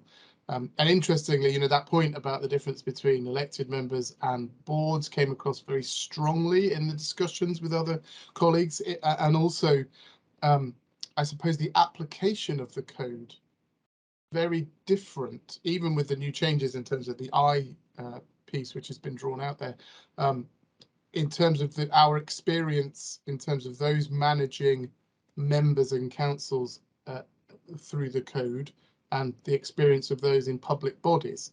And without wanting to be too complimentary to you as board members, certainly the feeling across the range of people attending is that our experience in public bodies is very different to that in local authorities, and I can say that that's true from my own experience of having worked in both. So in terms of the application of the code, the behaviours in particular around the work in public boards and at local authorities, very different, and that came over in the discussions that we had. But I think we broadly, those of us working in this sort of area, broadly welcome the code and the changes that it contains. Certainly that I piece is helpful, we think, but in terms of my time in this organisation, I think we've only really had to look at the code in relation to board activity once, which is very different to colleagues in other places. So I just thought I'd add that in for additional context for you. That's very helpful, Richard, and good to know that we're not digressing very often. So thanks for that. Any other? Oh, Leslie, you wanted to come in. Yeah, thanks very much. I was thinking, don't tempt fate, Richard. Mark, that was really helpful summary. Thank you for that. And I welcome the plan for a strategy day session. There's a couple of places in the code where it refers to things that we should be familiarising ourselves with, and it would be helpful if those things could get fed into the strategy day session. I wasn't sure if you had intended that, Mark, so hence just raising the question, would that be possible? Thanks. We'll do that as well then, Leslie, no problem at all. Yeah. No, thanks, Leslie. And I mean, just a thought on that further discussion, Mark. I mean, we, you know, it's really all, well, it's significantly in part about behaviours, and it makes me think about the link to the organisational values and whether we can make that connection so that we actually understand a little bit more about how we demonstrate those values. So that's great. Thanks very much for that really important document. I think you've got the balance in your introduction and the changes to the document just pretty much spot on. So thanks for that. We're asked to recommend this. Are we content to accept this code? Okay, that's great. Thumbs up. Thank you. And then that takes us on to another important aspect of governance, and that's the arrangements for the preparation of the annual governance statement. And Ross, you've got the joy of speaking to this. Thanks very much, Chair.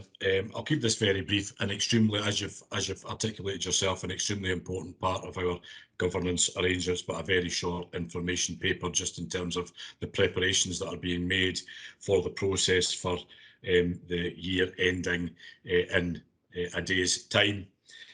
As you'll be aware, the annual governance statement outlines the effectiveness of the arrangements that we have in place for internal control, risk management and corporate governance during the period under review, which, as I say, is the period ending at the end of this month. It's a process that we're very familiar with across the organisation, but that doesn't mean to say that we're complacent about it in any way, and it continues to be evolved and updated, particularly as changes come through the SPFM in terms of the elements that we should take into account.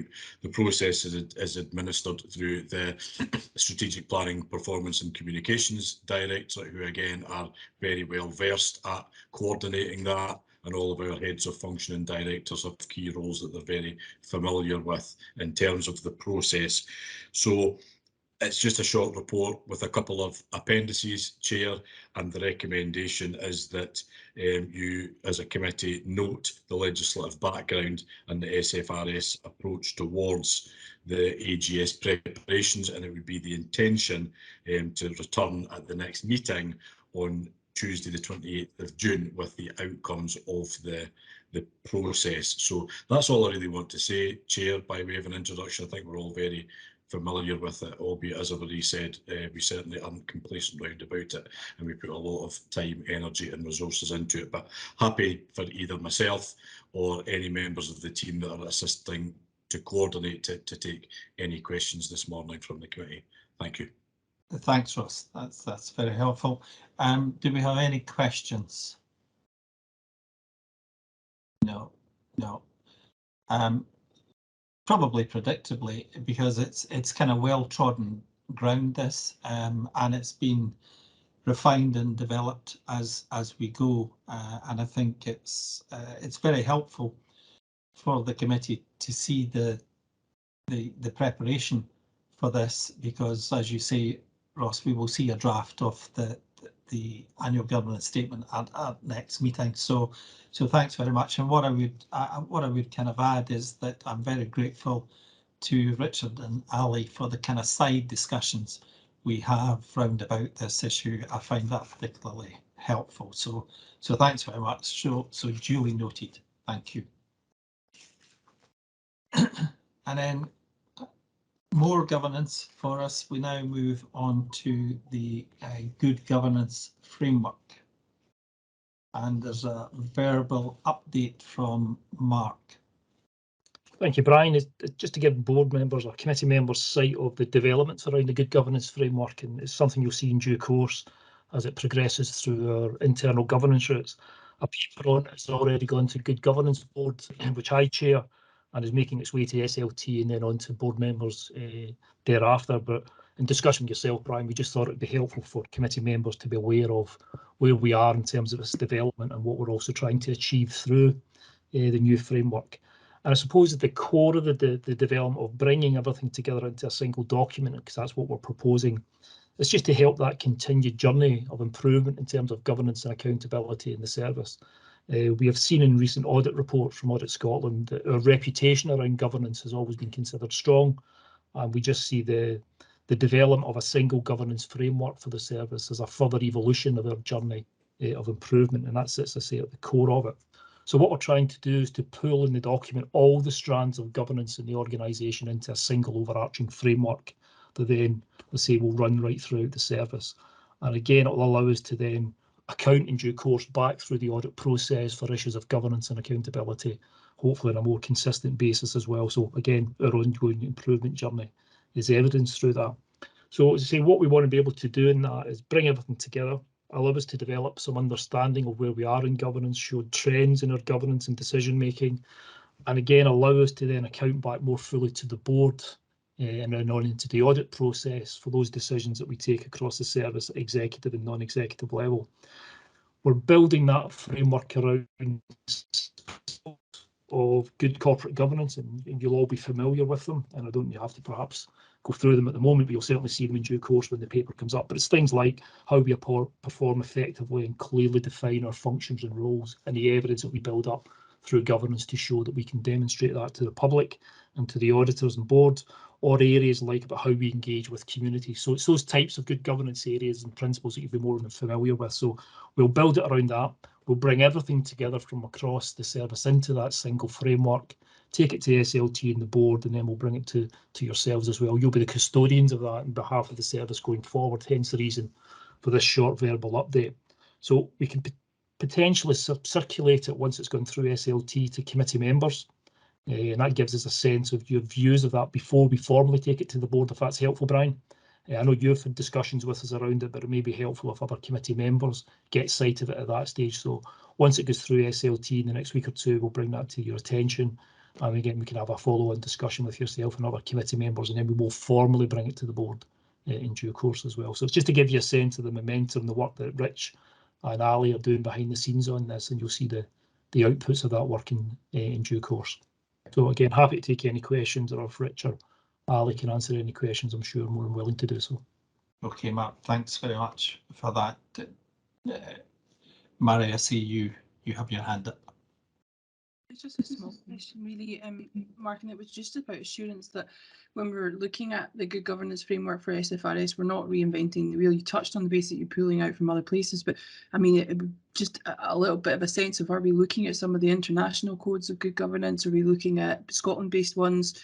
Where are we pulling that from? And yeah, because to be honest with you, the framework's kind of already in existence. I guess it seems to me that our better efforts would be in terms of pulling it in terms how we fit into that. Is that absolutely, fair? Mary? Yeah. So the bedrock of most of it sits around the SIPFA codes, and again, how we then use that within service. So it's our application of those codes and standards and principles more than anything else. But we wanted, again, similar to our last discussion on the code of conduct, is about streamlining, making it more appropriate to ourselves as a service. That's what sits at the core of it, Mary. Yeah. Okay, thanks, Mary.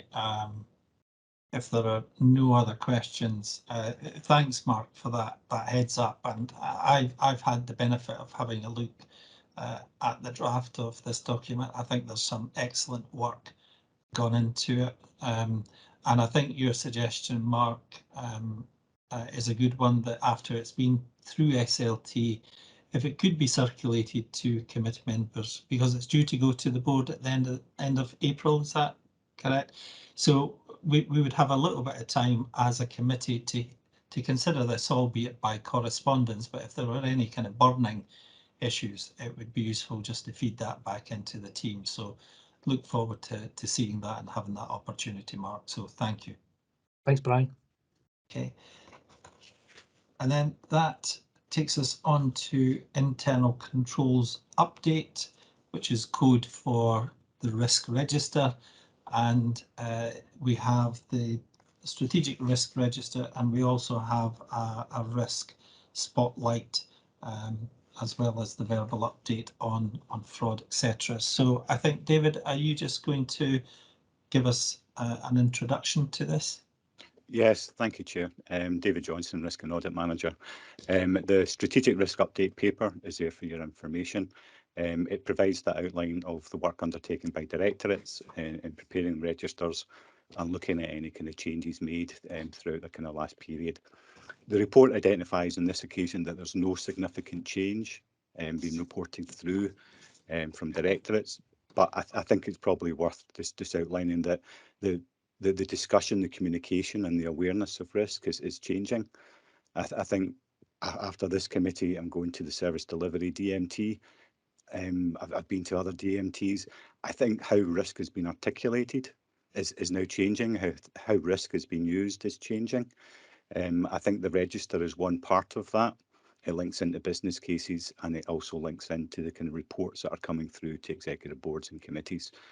So whilst I've highlighted that on this occasion there's been no change made or significant change made, I think it's that continuing picture that throughout the year we've had those additions, those amendments to ratings, we've had new risks coming on, but it's the discussion behind the register that I think is really important, and that's been enhanced and matured as we go forward. And that from the risk update, that's all I would say to you, and ask for any questions. Okay, thanks, David. And I'll maybe come back to what you said about those discussions that are ongoing. Questions, Leslie?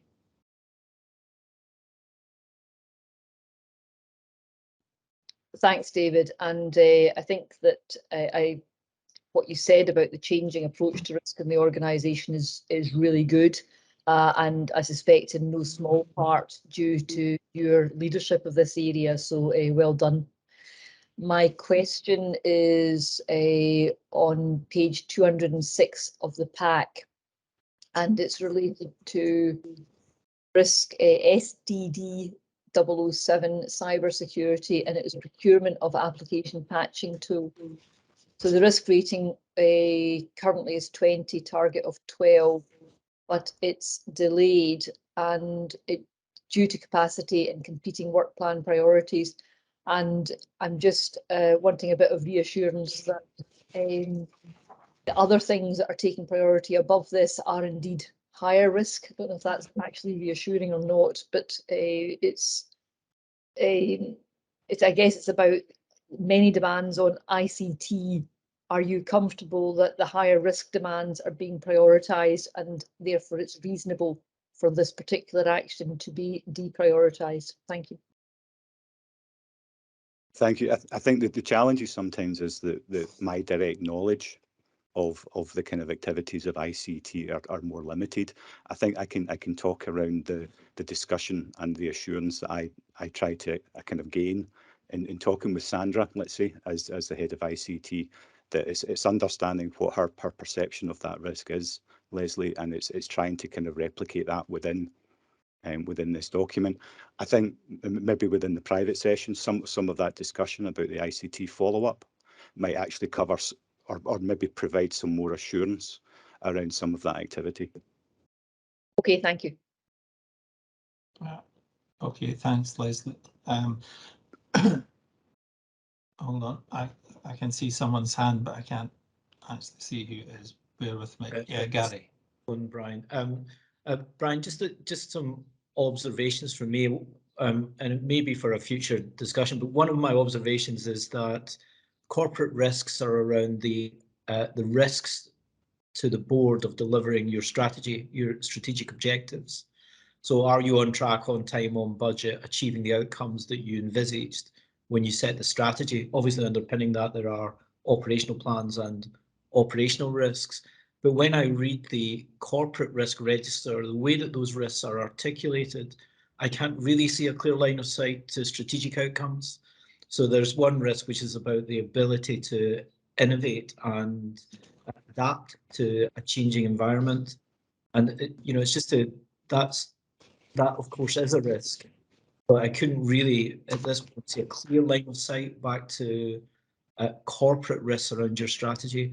I think that might be something to think about. It's about articulation rather than about anything about the process, which you know, I'm sure does work effectively well. Yeah, thanks, Gary. It's a good observation. And I mean, we're going to talk tomorrow about risk appetite, and I suspect a similar point might be raised tomorrow when we talk about risk appetite. But thanks for the observation. David, did you want to come back in? Yeah, I see John's hand's up as well, and I'm not sure if John should come first, but my hand was up first. I think it's just in terms of the actual registers, we do align to the strategic plan, and in terms of those kind of objectives below the 4 outcomes at present. I think, Gary, I totally agree. I think how we articulate things has at the strategic level will be updated as we move forward towards the new strategic plan. And again, that alignment to the strategic plan, I'm not sure what the terminology would be, the outcomes and objectives as they currently are, is something that we do. It's maybe just not articulated within the output report, but within those other templates, directorates are asked to align it to the strategic document. So hopefully that gives some assurance, but the overarching strategic risks is something that is now planned, aligned to that new strategic plan that's coming forward. Okay, thanks, David. John? Yeah, I think I'm just going to re-emphasise the point that David has made. And Gary, it was a great observation, and I think we are very much cited on it. And we were therefore, we were also thinking that it was due that we look again at our overall strategic risk register and make sure that it's appropriately aligned to that new strategic plan as well. So, and it's very much that the strategic risks are there for how do you deliver against that strategic plan. So it's almost that you'd heard some of the conversations, Gary, going on in discussion around the strategic plan. So thank you for that. Okay, right. Okay, there appears to be no other questions. Yeah, just a couple of observations, David. It's really encouraging to understand that meaningful kind of effort through discussions and meetings is going on, and because that's really where it all happens. It doesn't happen on the face of the risk register. I think there's still a bit of a challenge, certainly for us as committee and probably board members, to fully make best use of the format of the reporting, and understanding our lines of inquiry, you know, because we have significant amount of detail here. We need to be careful not to drop too much into the detail. So how do we get the balance of that right? But particularly given that we're at the year end, and a lot of the target implementation dates are the year end, there's a significant number that are, you know, still running in terms of the current risk rating versus the target risk rating, significantly adrift of that. And you know, and forgive me for kind of banging on about this, but as part of the reporting, trying to understand what the route to green is, you know, how do we get to that point? Because, you know, if at the 30th of March, we have a current risk rating of 16, but a target of 9, it's unlikely to move 7 points in the space of 24 hours.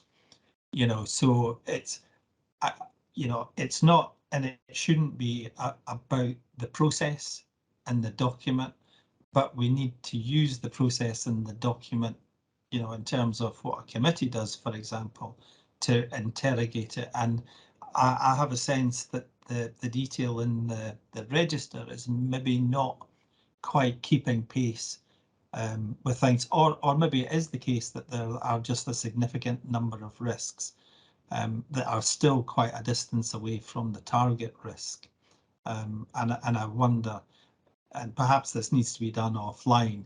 I wonder how we can think about that and perhaps see if there's any way of trying to improve the presentation of it. I'm not talking about changing the structure of the document. I'm not talking about changing anything. It's just about how it's used and how it's updated is, I think, a key issue for us. But as I say, I'm not really looking for a response to that, but perhaps, you know, we pick that up at a later stage. But obviously, if you have any observations, please feel free to make them. Thank you, Chair. I think having a further discussion would be good. I think some of this will come maybe from some of the work being undertaken for risk appetite, because I think how we articulate the target risk is something that will come back closely to risk appetite. I think one of the main areas that will now be taken forward is, I think, the discussion on internal audit and the focus on internal audit in terms of what a realistic timescale is to be set to ensure that management action is complete, is something that will be taken forward within the risk management area as well. Trying to ensure that, because I think sometimes what we do find is that actions are rolled on similar to internal audit, other areas compete against it. So we're not setting out with a target single recommendation. What we're trying to do is manage that larger risks, and sometimes it expands. But I think trying to have that discussion and engagement with people about the actual due date is important, and how you articulate why that's not been met is important. So that's one of the areas that discussions are being held on and will continue to be held on. Yeah, and in a sense, David, I think we're back to the internal audit recommendations point that we were talking about earlier, perhaps before you were on the call. But it's about, you know, it's about that behaviour. It's about, you know, what it means to people to have a target and how they work towards it. But you know, none of that is intended to sound critical, because I'm a great fan for the work that's been done on risk in this organisation, and will repeat that I consider the effort to be quite exemplar, so I'm certainly not criticising it. So thanks very much for that. And I think, John, do you just want to give us your verbal update on anti-fraud and whistleblowing before we move to the risk spotlight? Yes, Chair, thank you. So there's nothing that I need to report in terms of fraud and also in terms of whistleblowing to the committee. There was obviously the private session where you'll get the update around the investigation. So that was all I was going to say in this matter. Well, that's no news is good news, John. Thank you. So that's great. And then that takes us on to the risk spotlight, and we've got risk round about community safety and resilience, and we've got Kath with us today. Welcome, Kath. You've maybe not seen how we do this, Kath, but it's really just a bit of a canter through the particular risk that we're looking at, just to give us a better understanding of what the risk is about. You know, what are we doing about it, and is what we're doing about it, you know, effective? You know, are we making a difference here? So, and you know, I appreciate that certainly in terms of this risk, you know, there's a lot which is out with the control of the organisation. So, you've given us a side of A4 which explains some of that. So really just to pick out any kind of specific highlights from that, if you may. So over to you. Okay, thank you. Morning, everybody. As you say, you'll obviously have read the overview there. So it's really just about our the concerns about our inability to work in partnership to focus on unintentional harm in communities. And I think one of the large risks which we have obviously seen materialise over the last couple of years is around COVID. We've seen our partners retract slightly in some of their core duties in terms of partnership working, because they've had to, you know, really focus on their priorities.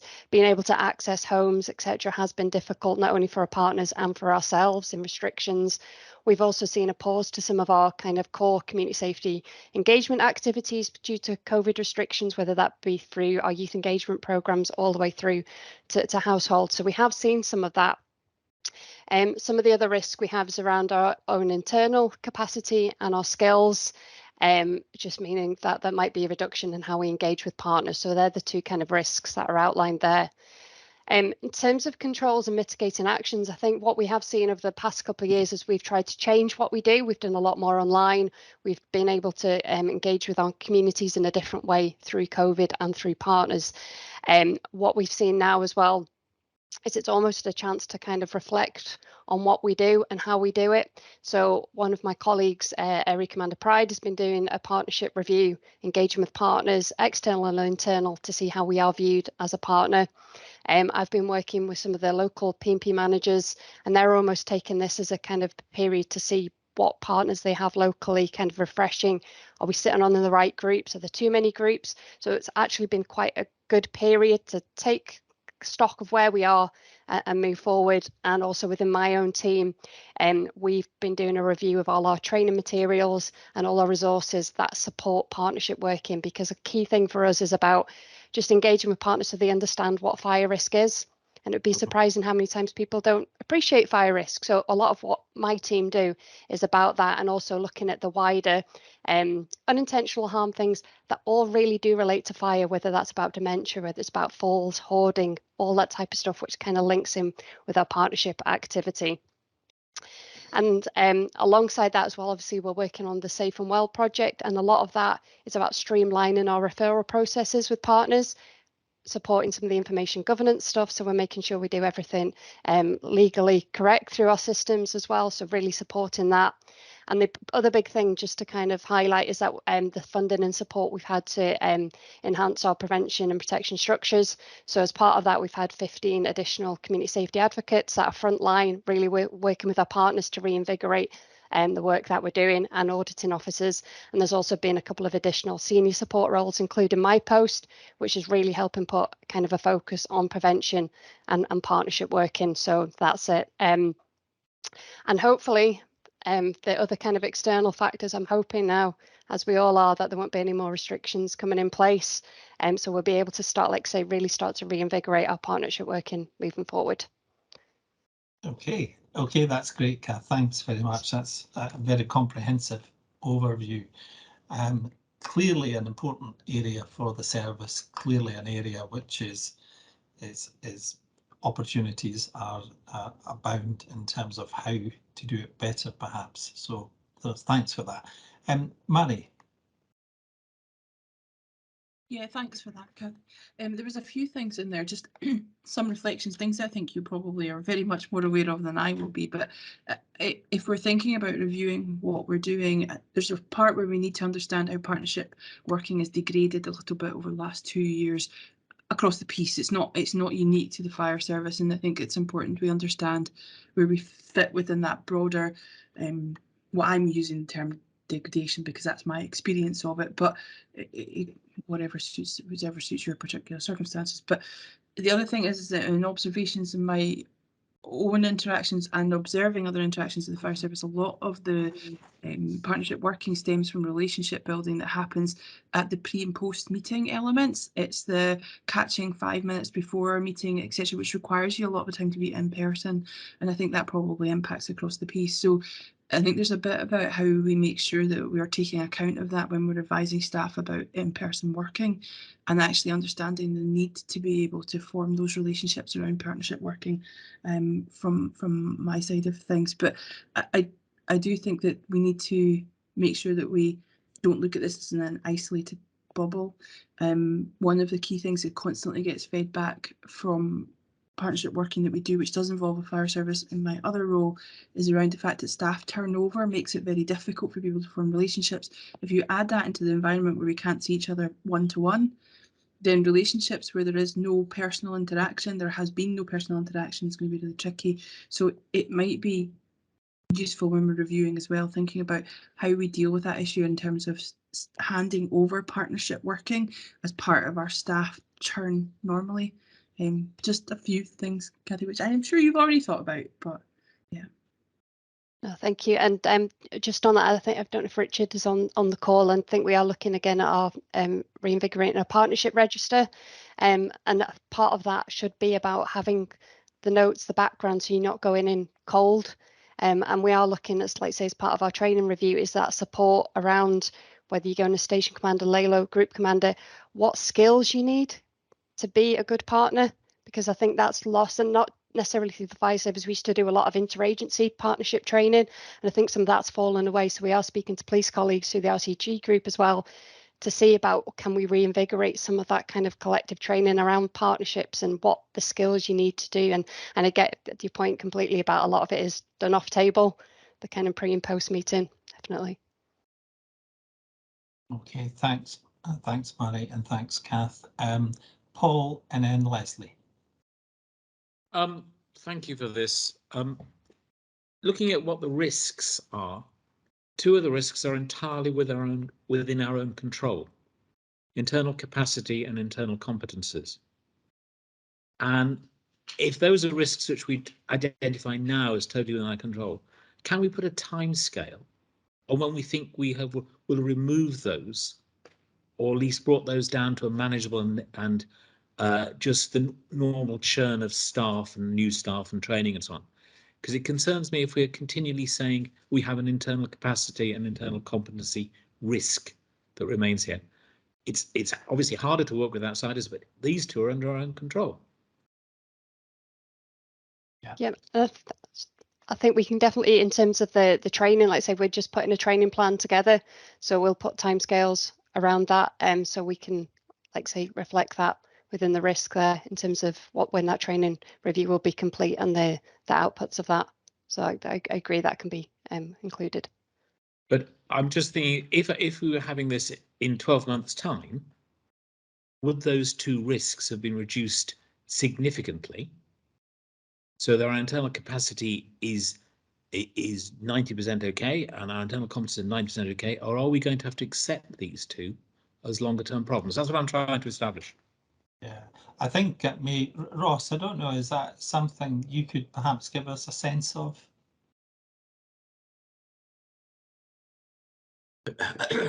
Excuse me. I think the longer term picture is probably a bit unclear at the moment, just because of some ongoing changes to pensions, remedies and things like that. So the longer term picture is a bit unclear, but in terms of the here and the now, as Kathy's articulated, we've made an investment in some additional community safety engagement and fire safety enforcement staff in order to ease some of the COVID recovery plans, and Kathy's articulated, you know, the ongoing training of existing staff and things like that. So I think we're taking actions at the moment in order to improve the picture across that community safety engagement piece, which is specifically what Kathy's talking to. But we're doing a bit of work at the moment to understand the kind of medium and longer term impacts of maybe some more staffing challenges that we're facing, just in terms of pension remedies and stuff like that. Thanks, Ross. Okay, Richard, did you want to come in on this point, or was it something else? It was just on this point, and I suppose those points that the DEP made there obvious to us, I think, and is something that we're always going to have to deal with. I suppose the other thing that we're thinking about collectively across the service is, as well as Kathy said, try to address the risk in some of these issues, we're also thinking more broadly about reporting to the board about partnership working, and also publicly about partnership working, perhaps more so than we've done previously, or more specifically than we've done previously. So there is a piece of work which will go to SLT next week, I think, which well, very shortly, there's a report which highlights partnership working going on across the service at all levels, in all locations, really just to raise the information that we already produce in various other reports, like the annual review, but to make it much more specifically about the partnership working that goes on across the service. Okay, thanks, Richard. Leslie. Thanks very much, Kathy. That was very useful. Partnership working depends on both partners being prepared to work together, and I'm working on the basis that your main partners, you can correct me on this, would be local authority social work, local authority housing, registered social landlords, some partners will be really, really good and some partners will be much less good.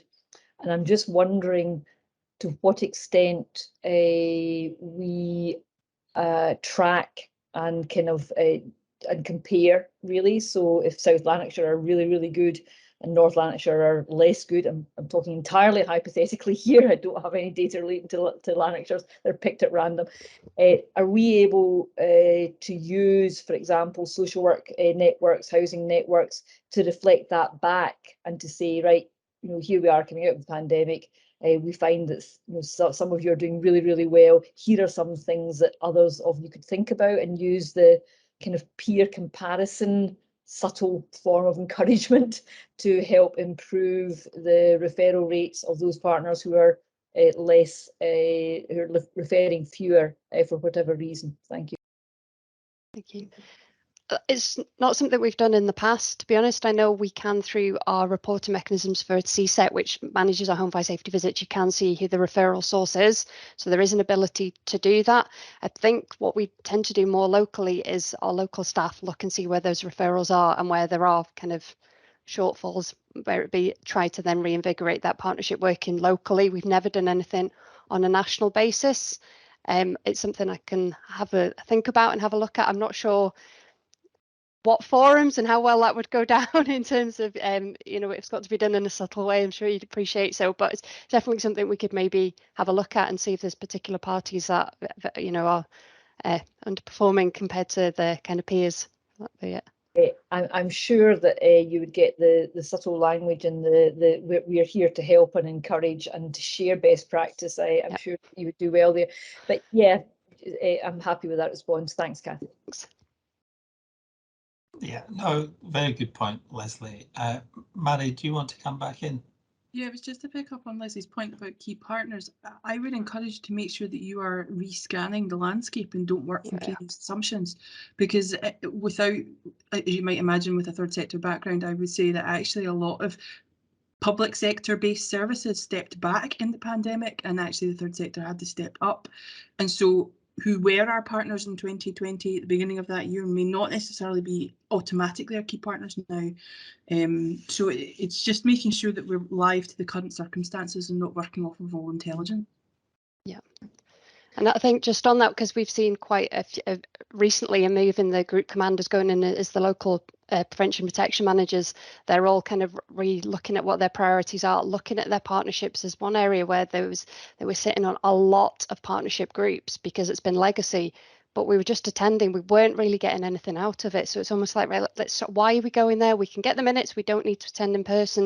And I think it's about being mature about that as a partner. I think sometimes we like to please all of our partners and go to everything and be seen, but we're not getting necessarily anything out of it. So I think it's just about encouraging our staff to be confident about what priorities are and what our key partners are, exactly as you're saying there, Mari. And I think the third sector are crucial to that. They know the communities better than anybody.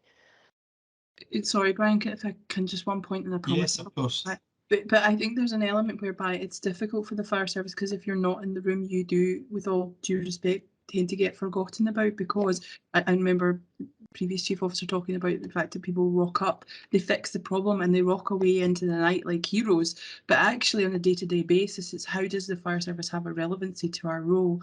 And so I get your point that actually we need to make sure we're leveraging return for the investment of staff time, but without necessarily being there on that partnership arena. It's how visible are we within the day-to-day activities of our partners? Yeah. Okay. Okay. Richard, did you want to come back in? Yeah, just one final point, if I may, Chair, on that point, just to back Kathy up, really, that issue, those issues there about the complexity, the nature of partnerships at a local level, it's something that I think the service is very much aware of. It's certainly come out in the discussions around the strategic plan with the local senior officers. And also the key point, which I think has been kind of covered, which is local senior officers very much talking about, in terms of recovery, that partnership working also needs to recover in local areas because of the impact of COVID. And it will take some time for those arrangements to really be back to what they once were, for lots of reasons that we understand. But certainly that sense that it obviously includes much more than local authorities, as important as they are in terms of the partnership working that's going on under the auspices of the service, either P&P or at local service delivery. Oh, that's very helpful, Richard. Thank you. Thank you. Okay. Well, you've exhausted our questions, Kathy, so thank you very much for that. Thank you. Thanks very much for taking the time. It's been really good to hear from you in terms of the risks and the work that you're doing to address this. So thanks very much indeed. Okay. Thanks, everyone. Bye-bye. Okay, thanks. So that then takes us on to the highlight of my year, John, the accounting policies. And also mine. Yeah, I realised I was speaking to a kindred spirit there. Yeah, so. Thank you. So you will know and understand that every year that we have to present to the committee the accounting standards, sorry, the accounting policies, not the standards, and I suppose what I wanted to just highlight were the specific things that we've just considered, just so that we, everything else remains constant, if you like, and that is also important because we have to adopt a consistent approach in terms of applying those accounting policies. So one of the things that we looked at was around depreciation. And that was an area that our auditors asked us to consider, and could we look at depreciation slightly differently? Did we still think it was appropriate to apply the depreciation policy? And we confirmed in our mind, yes. After that review, we do believe that how we approach depreciation is relevant and correct. The other thing to highlight is not for this financial year, is to do with the application of IFRS 16 and the long-awaited public sector application of IFRS 16, which will happen in the next financial statement. So we're doing that preparation work in terms of making sure that we understand that transition, and we feed information back into Scottish Government, and primarily it's moving from the revenue side to the capital side under the terms of right of use. So I won't bore you with the details. Alan is on hand to give you more information on that. But in overall terms, there's not significant changes to the accounting policies, and there's also not significant changes to the financial reporting, other than around the remuneration report. So those were the only things that I wanted to highlight, and I have the opportunity to phone a friend if you want to get into more detailed questions. Okay, John, thank you very much. And the IFRS 16, of course, is into next year's accounts, isn't it? Yes. Yeah. Okay, that's helpful. So, questions for John or Alan? No. I was going to ask about the impact of IFRS 16, but you've already said, John, that it's going to be marginal in terms of the actual changes, but I'm sure quite a headache to work it all through. Just a couple of things from me. Just one on that. At paragraph 3.5.3, it talks about leases on vehicles, and it says that the figure of 0.84 million, and it was 114,000 the year before, and then there's a sentence just beyond that that talks about relates to lease cars, and the number of which have significantly reduced since the introduction of provided car schemes. That almost suggests that the numbers would have gone in the opposite direction. But really, just to explain, 840,000 one year compared with 114,000 the year before. Yeah, so there's a changeover, I guess, in terms of how we're looking at things. You'll understand that from an environmental perspective, we've been pushing ahead with electric vehicles, and those electric vehicles are leased, or the initial numbers of vehicles that we brought in were on leased basis, because there was some uncertainty around the residual value around electric cars. The opposite side has been that we are we've moved away from a policy of leasing vehicles generally to one where we actually purchase vehicles outright under the provided car scheme. So they're going in opposite directions, if you like, and it reflects the fact that we've taken on board and will take on board the leasing commitments around some electric vehicles that were actually initiated via Transport Scotland. So we had it for a short period of lease, and then we'll bring them back onto our books, if you like, in next financial year. So it's just, hopefully that explains two opposite directions. Yeah, no, that's fine, John. Thanks for that.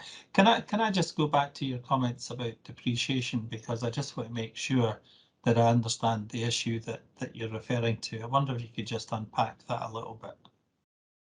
Yeah, it was basically our auditors, Deloitte had kind of challenged to say, look, do you want to ensure that how you're applying your depreciation policy is consistent, or sorry, is still applicable, in the sense where we had a number of our assets in the course of construction, and we were to consider, well, what would be the impact of that? Sorry, are we talking about the PPE thing? No, nothing at all to do with the PPE. No, it was, and I suppose that they probably describe it as property, plant and equipment in their description. So it was more about, well, look, let's look at your how your assets are categorised. Is there any variation when you look at when you apply that depreciation, i.e. as part of the first purchase in the year, or at the end when you dispose of it, and also is there any impact in terms of assets in the course of construction, where you might want to consider reflecting in the depreciation policy. That was my understanding of it. Caroline, I can see, has got her hand up to perhaps explain it better, and equally I know that Alan's on hand if there's further clarity required. Okay, thanks, John. Caroline, please come in. Yeah, sorry, it was just to try and explain it in slightly simpler terms, probably. So because the service is going through a major construction program in terms of buildings and new property, plant and equipment in the year, what we were saying was currently your depreciation policy is that in the year that something becomes operational, you don't charge any depreciation. So if, say, something became operational on the 1st of April 2022, you wouldn't charge any depreciation until the 1st of April 2023.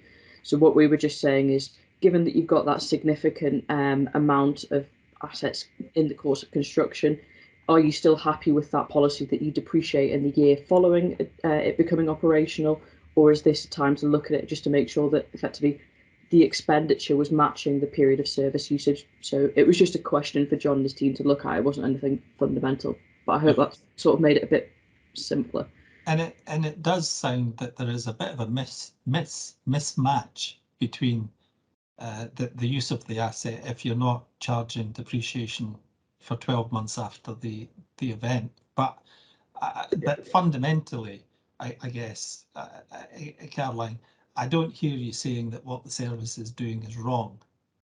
No, it's in line with other public bodies that we all audit as well. It was more just a challenge back to them, given the significant construction program, and we knew that you've got the backlog of works. So it was just an opportunity to take that refresh and go, are we still happy? Yeah. And you are happy, John? Yes, and as an example, if you look at fleet, and when we commission our fleet, although it be assets in the course of construction, there is actually quite a long period of time before we then bring that asset into being, because we then have to make sure that we train everybody up on it. They're very familiar with the actual requirements, etc. So we have looked at it and we've considered this, and we still think it's relevant to have the accounting policy. So I think that was the challenge, and we have done that work. And of course, consistency is an important factor. Correct. Yeah. Okay, Gary, did you want to come in? Just very quickly, Chair, not really on the accounting, but just as a heads up about IFRS 16, which is accounting for leases, which will result in leases becoming on balance sheet, is that has a budgetary impact. So you're now treating those leases as capital, and it may impact either ongoing decisions on whether to lease or build, or it may impact on how you set your budget and how you agree your budget between Dell and AMA and Ardell when you're negotiating with your sponsor department. And in a sense, that will outweigh the accounting impact. So the accounting impact will be something very high on the finance team's agenda, I'm sure, but the budgetary impact might be something that the board and senior management may want to pay careful attention to. Right. No, thanks for that, Gary. John, anything you want to comment on Gary's point about the budgetary impact? I'm so sorry. My signal went just at the point when Gary was highlighting. I think what he was talking about was the revenue impact between resource and capital, hopefully. So we have done that work and we've fed that back through to SG Finance, Scottish Government Finance team, and we're linking in through the sponsor team. I think to be fair, the overall position for us is not that significant. I do understand Gary's point that there is a shift between resource and capital Dell, and we have made sure that we reflect the appropriate figures to Scottish Government. Okay, that's great. Thanks for the point, Gary, and thanks for the response, John. Okay, so on the basis of all of that conversation, I note that we were receiving this for information, but sorry to be a bit pedantic, but I think we should be actually agreeing or approving the accounting policies, which is what we're required to do. I think that's correct, Brian. As ALAC, you're required to approve the accounting policies. Yeah. So anyone object to that? No, so that's great. Okay, well, thank you very much, John. That then takes us on to the whistleblowing policy, which we have for information because the policy interest in this is covered by the People Committee. So really just to highlight any key issues. And George, you're going to just give us a brief introduction. Welcome. Thank you very much, Chair. Good afternoon. Basically, the policy has been reviewed not as a result of any changes of legislation nor identified challenges within the existing policy, but merely part of a policy review process. As we're well aware, the whistleblowing policy addresses the Scottish Fire and Rescue Service's legal duties under the Public Interest Disclosure Act 1998. This being a piece of legislation that allows employees to make what's known as qualified disclosures, i.e. they can take basically concerns about misconduct by the organisation or managers within the organisation to certain approved bodies, providing basically that they meet certain criteria, and they can do so without fear of discrimination from the organisation. The policy basically describes the nature of what would constitute a qualifying disclosure, how employees would be protected where they choose to make such a qualifying disclosure, but strongly recommends that the employee would raise these internally, and the details a process as to how they would do that, again being protected from any form of victimisation. Now, the policy basically was due for review as part of the Scottish Fire and Rescue Service's standard policy review schedules. It was noted by a previous audit that perhaps we had not done that in line with our full scheduled timescales, and therefore we were asked to update it as part of that audit outcomes. We have now done so. The policy makes absolutely no significant changes to the policy. It has slightly revised it, the wording to make it a bit more accessible for the non-specialist. It was fully consulted on both with the representative bodies and with senior managers throughout the service, and there was no specific issues raised in relation to that consultation process. So effectively the policy is as it has always been in the past. There's no historical challenges to it, and consequently we're just now asking basically for the board to basically note it and accept that we have consulted with David Johnson in Risk and Audit to make sure that it does comply fully with the anti-fraud policies that David has recently introduced. So that's why basically the paper has been submitted to the board for its information. I would be more than happy to answer any questions that may arise from that. Okay, thank you, George. We have Leslie. Thanks, George. At the last meeting, and George, I know you weren't there. The last meeting we concluded that the committee, the Audit and Risk Assurance Committee role in relation to the policy would be set out. Now, I don't see that, but I may have missed it. But given that we're not mentioned, is that because we actually have no role? So I'm quite happy, but I just want that clarified, please. Well, certainly historically there has been a role for the committee. Effectively, I have to be honest, Leslie, that piece of information was not reported back to me, that there was a request from the board to basically have oversight to that. I'm assuming from your comment what you mean is that basically where we have a number of whistleblowings, either individually or collectively, you'd have an opportunity to review what those would be. Am I correct in that assumption? Well, the request, sorry, Brian, on you go. Well, yeah, perhaps to clarify, because there was a difference of opinion in terms of which committee had oversight of the policy, and the conclusion of that was that it fell to the People Committee because it was, in a sense, an HR related policy. In my experience, that's slightly unusual, but I don't have a big issue about it. What happens in terms of reported cases of whistleblowing is they are reported to this committee, because it then becomes more of a governance issue than an HR issue. John, you wanted to come in. Can you add anything to that? You've just explained that point, Brian. I think that was a point that there was just a wee bit of clarity required, Leslie, as to which committee, and therefore I think we've resolved it, noting that it was at the People Committee, and as Brian has highlighted, that it's within my role. I would report anything on whistleblowing events to this committee. Well, maybe just closing the loop, then we could just record that within these minutes, and then we've got it. Yeah. Okay. Okay, thanks, Leslie. Okay, George, thank you very much for that. And in terms of a simplified version, I think it's a very easy read, so well done for that. Thank you very much. I'll pass that on to my colleagues. Okay, thank you. And then that takes us on to the quarterly update from HMFSI and Robert. Very succinct report this time. Thank you, Brian, and hopefully a very succinct narrative to back it up. I plan on being pretty brief, but before I do that, I'd like to take the opportunity to introduce my colleague, Graham Fraser, who's on the call today. Maybe embarrass him by asking him to turn his camera on so that you can put a face to the name. Graham is a long-established member of the inspection team and as an assistant inspector within the team, and as you know, as part of the sort of functional references that we've given to team members, Graham aligns to performance and meets quite regularly with Mark and with Richard Wetton.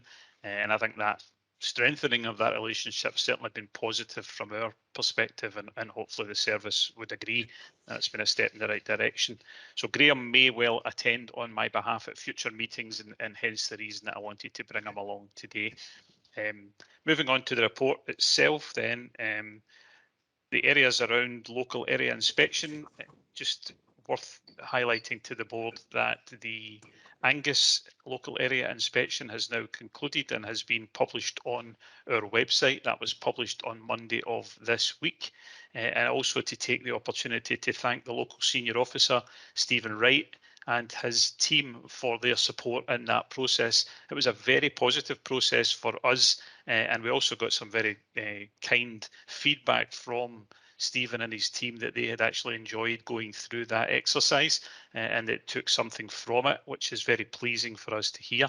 And also it was pleasing to engage with partners, particularly at the local authority level, who could not have been more complimentary actually about the engagement that they have with SFRS and the planning around communities and the delivery of service, which was really, really encouraging. So the report itself has been published. It only has 2 recommendations within it, both of which are local in context and therefore will not come before either your committee or service delivery committee. They will be instead handled with the local senior officer and his team. That is the last of the local area inspections that we'll carry out in that format. As you know, and I'm sure you're fed up with me telling you, I plan on moving away from local area inspections towards a process of service delivery area inspections, and there's a bit of detail in the report around that.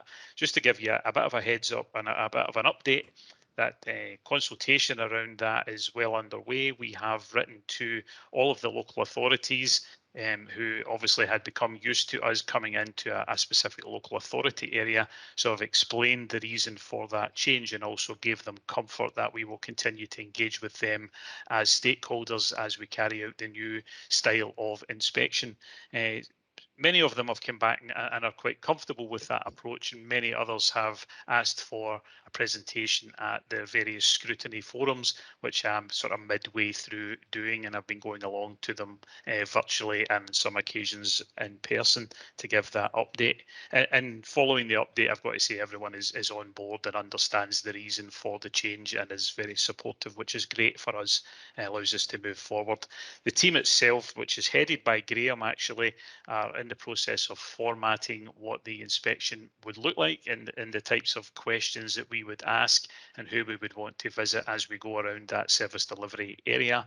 And that work is ongoing, but is starting to advance quite steadily to the point that we hope to be out in the field probably around June or July and out actually in your premises meeting your staff and other stakeholders. We also had an update session with the head of service delivery for the east of Scotland, Stuart Nicholson, and we gave Stuart a bit of an update as we are coming to the east service delivery area first in this process. We thought it was prudent to brief Stuart on why we were making that change and the types of things we would be inspecting when we go about our business. So Stuart very kindly came into St Andrew's House last Friday, and we spent a bit of time with him explaining the process and the types of evidence that we would be looking for. And we now plan on going to meet with Stuart's management team and all of the local senior officers from the east to give them a similar briefing, very similar to the update that I provided to the board strategy day some time ago. So that is well underway, and we're looking forward to getting started on the service delivery area inspection of the east.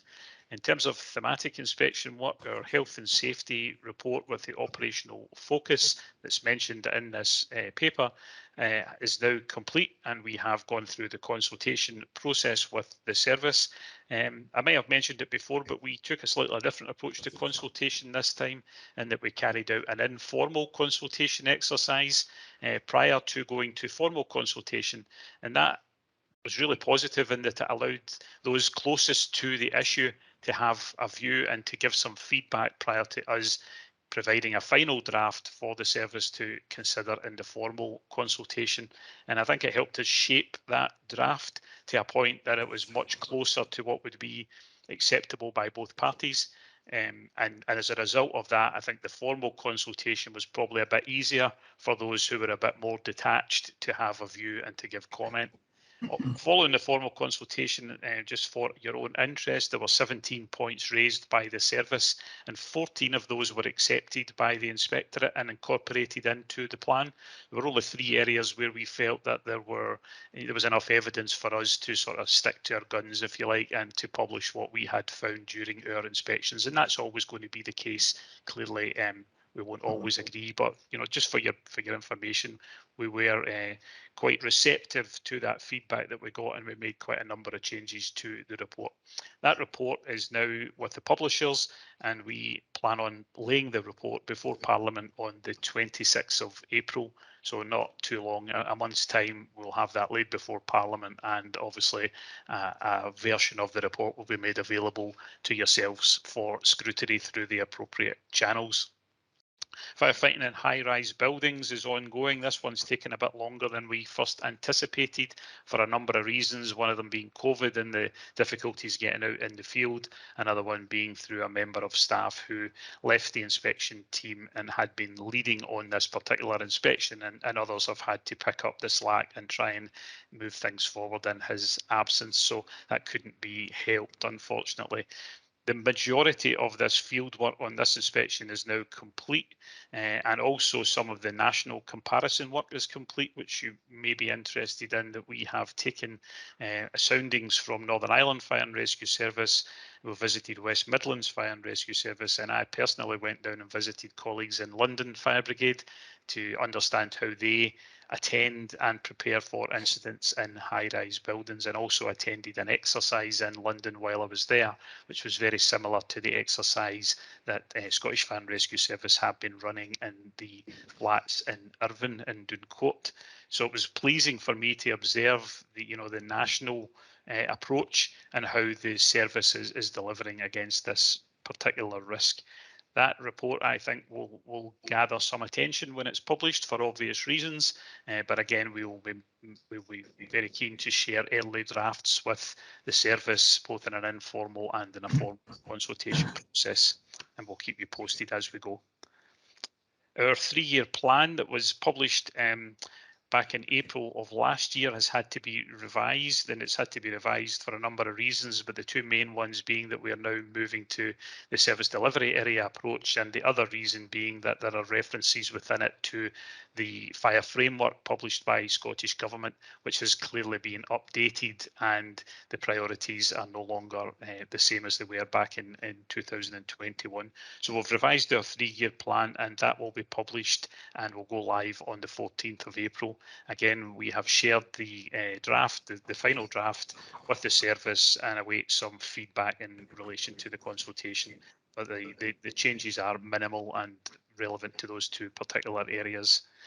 A bit of a glance forward, and it is contained within the 3-year plan. Our inspection programme for next year will obviously focus around that service delivery area inspection of the East, but will also include 2 thematic inspections, one of which will be in relation to climate change, but it will be more about the operational impact of climate change. So there's increases in wildfires and flooding in areas of incidents of severe weather, and how the service is forecasting and preparing and staffing up, etc., to ensure that it's able to respond to those increases. And the second thematic we'll carry out next year will focus on mental health and well-being, and the arrangements that the service has put in place to ensure that its staff are adequately supported in relation to that subject. So that will be the two thematics that will be carried out next year, and further information will be provided when we publish our terms of reference. And finally, Chair, just a final point around the regular update meeting that I have with the Minister that took place earlier this month. And during that discussion, the Minister asked about the service's progress and how we follow up on our recommendations and ensure that the service are actually doing what we recommended within our reports. And clearly the answer to that is that the service doesn't have to do what we recommend. You have to have regard to what we recommend, but you don't actually have to do anything. However, I did mention to the Minister that you clearly were taking action in relation to those recommendations, and I also mentioned and applauded the service for the approach that you've taken since my appointment, and involving me at this committee, and also allowing me to attend the Service Delivery Committee and to be involved and not just observe, and to give comment and to have an oversight of the actions as they progress. And I think that's a very healthy position, and I think it was received very well by the Minister when I explained that we had moved to that approach. So just to give you a heads up on that, that was the conversation that we had, and yeah, again, I think that's a welcome move in the right direction, and I'm certainly grateful for the support that I've been shown. Nothing else from me, Chair, unless there are any questions. Okay, Robert, that's really helpful. Thank you very much, and welcome, Graham. Nice to see you. And as soon as Robert hits the door here, we'll probably never see him again, and you'll be here all the time. But nice to see you. Questions for Robert? Could I come in, Brian? Yeah, please do, Leslie. I'm sure Robert will want to attend the committee for its consideration of accounting policies. That's the real dream agenda item. That's what I live for. You mentioned the thematic on climate change, and I note that External Audit are also doing work on climate change next year. I'm assuming they'll be complementary, but just asking, will you be talking to each other in terms of references to ensure they are complementary? Thank you. Yeah, so Matt and I have already had that conversation, and we have a meeting scheduled to have that discussion. I think from my understanding of it, I think Matt will be looking more around the sort of move to carbon neutrality, and we'll be looking more about the operational response elements, but there will be areas that clearly overlap, and we will have that conversation and ensure that they are complementary and not creating a double burden for the service.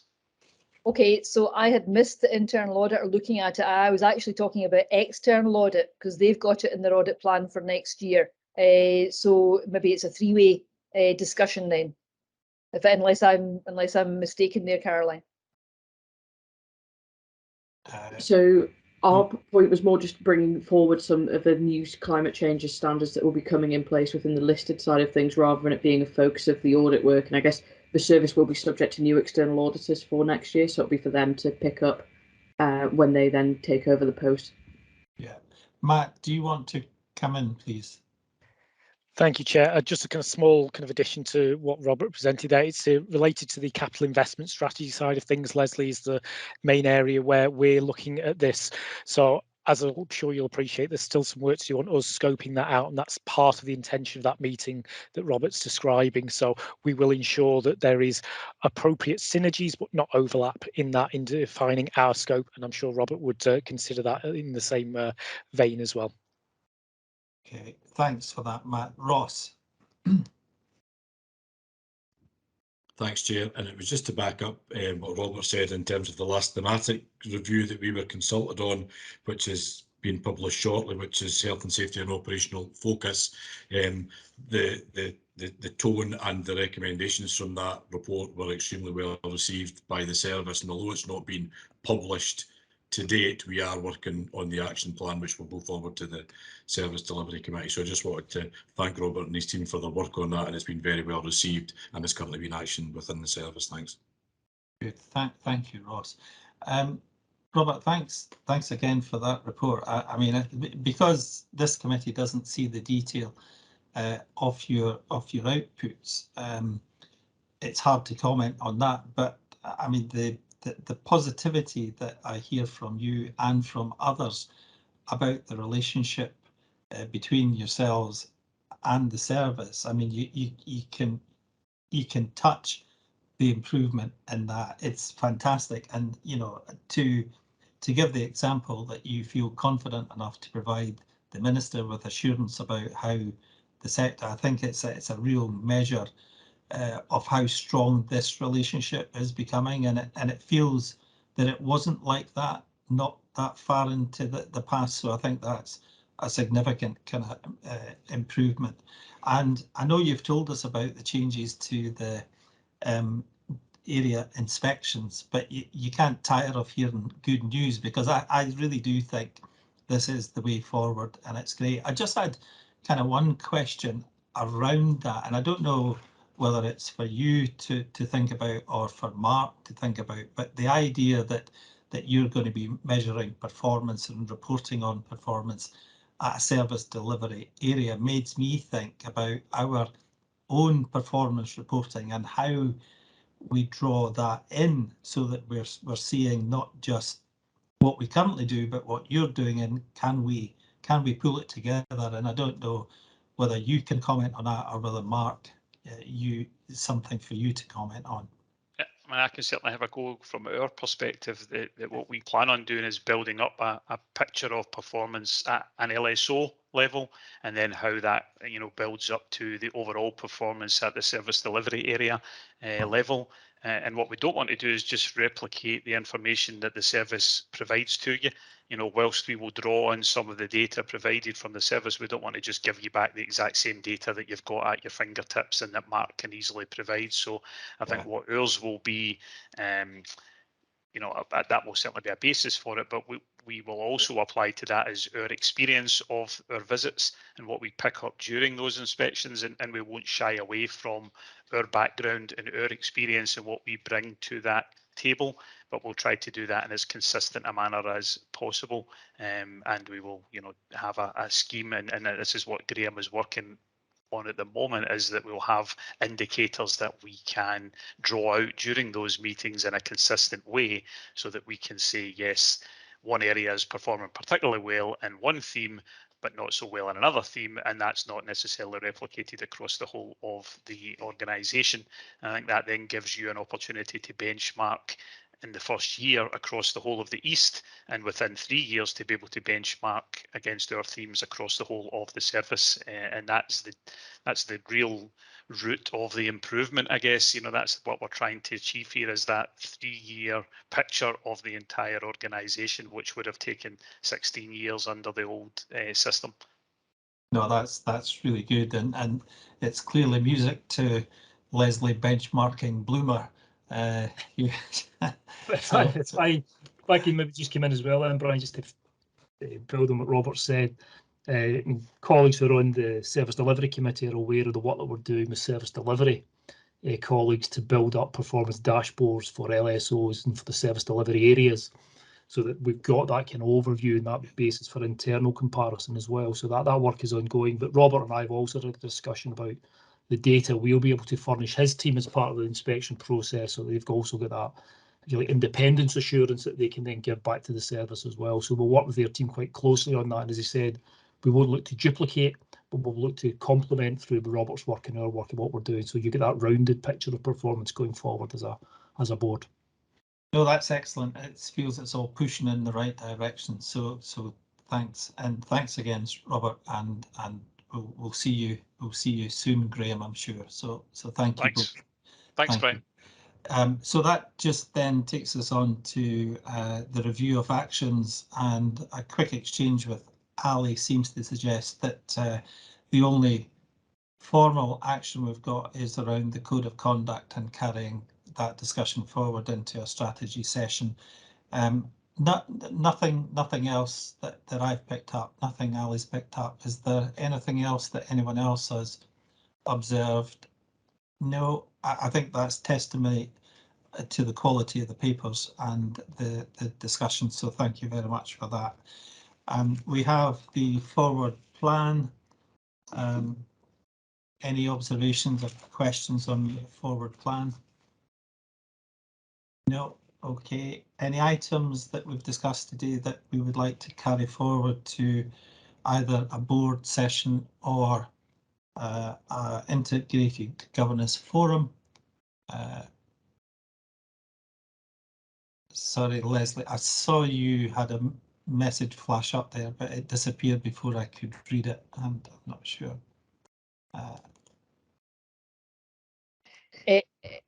Apologies, Brian. It was simply saying that I have to leave at 1 o'clock. Oh, that's right. Yeah, no, that's fine. Okay, so any items to carry forward to either a board or a IGF meeting? No, that's fine. Okay, well, the date of our next meeting is the 20th of June. So that draws the public session to a close. Thank you very much to everyone for attending and for your contributions. We're about to move into a private session. So if those who need to be in the private session do we need to log out, Ali, and come back in? Yeah. Okay. Well, we'll all need to disappear, but for those who are not returning to the private session, thank you very much. And for those in the private section, I'll see you in a couple of moments. Okay, thank you very much. Okay. Sure.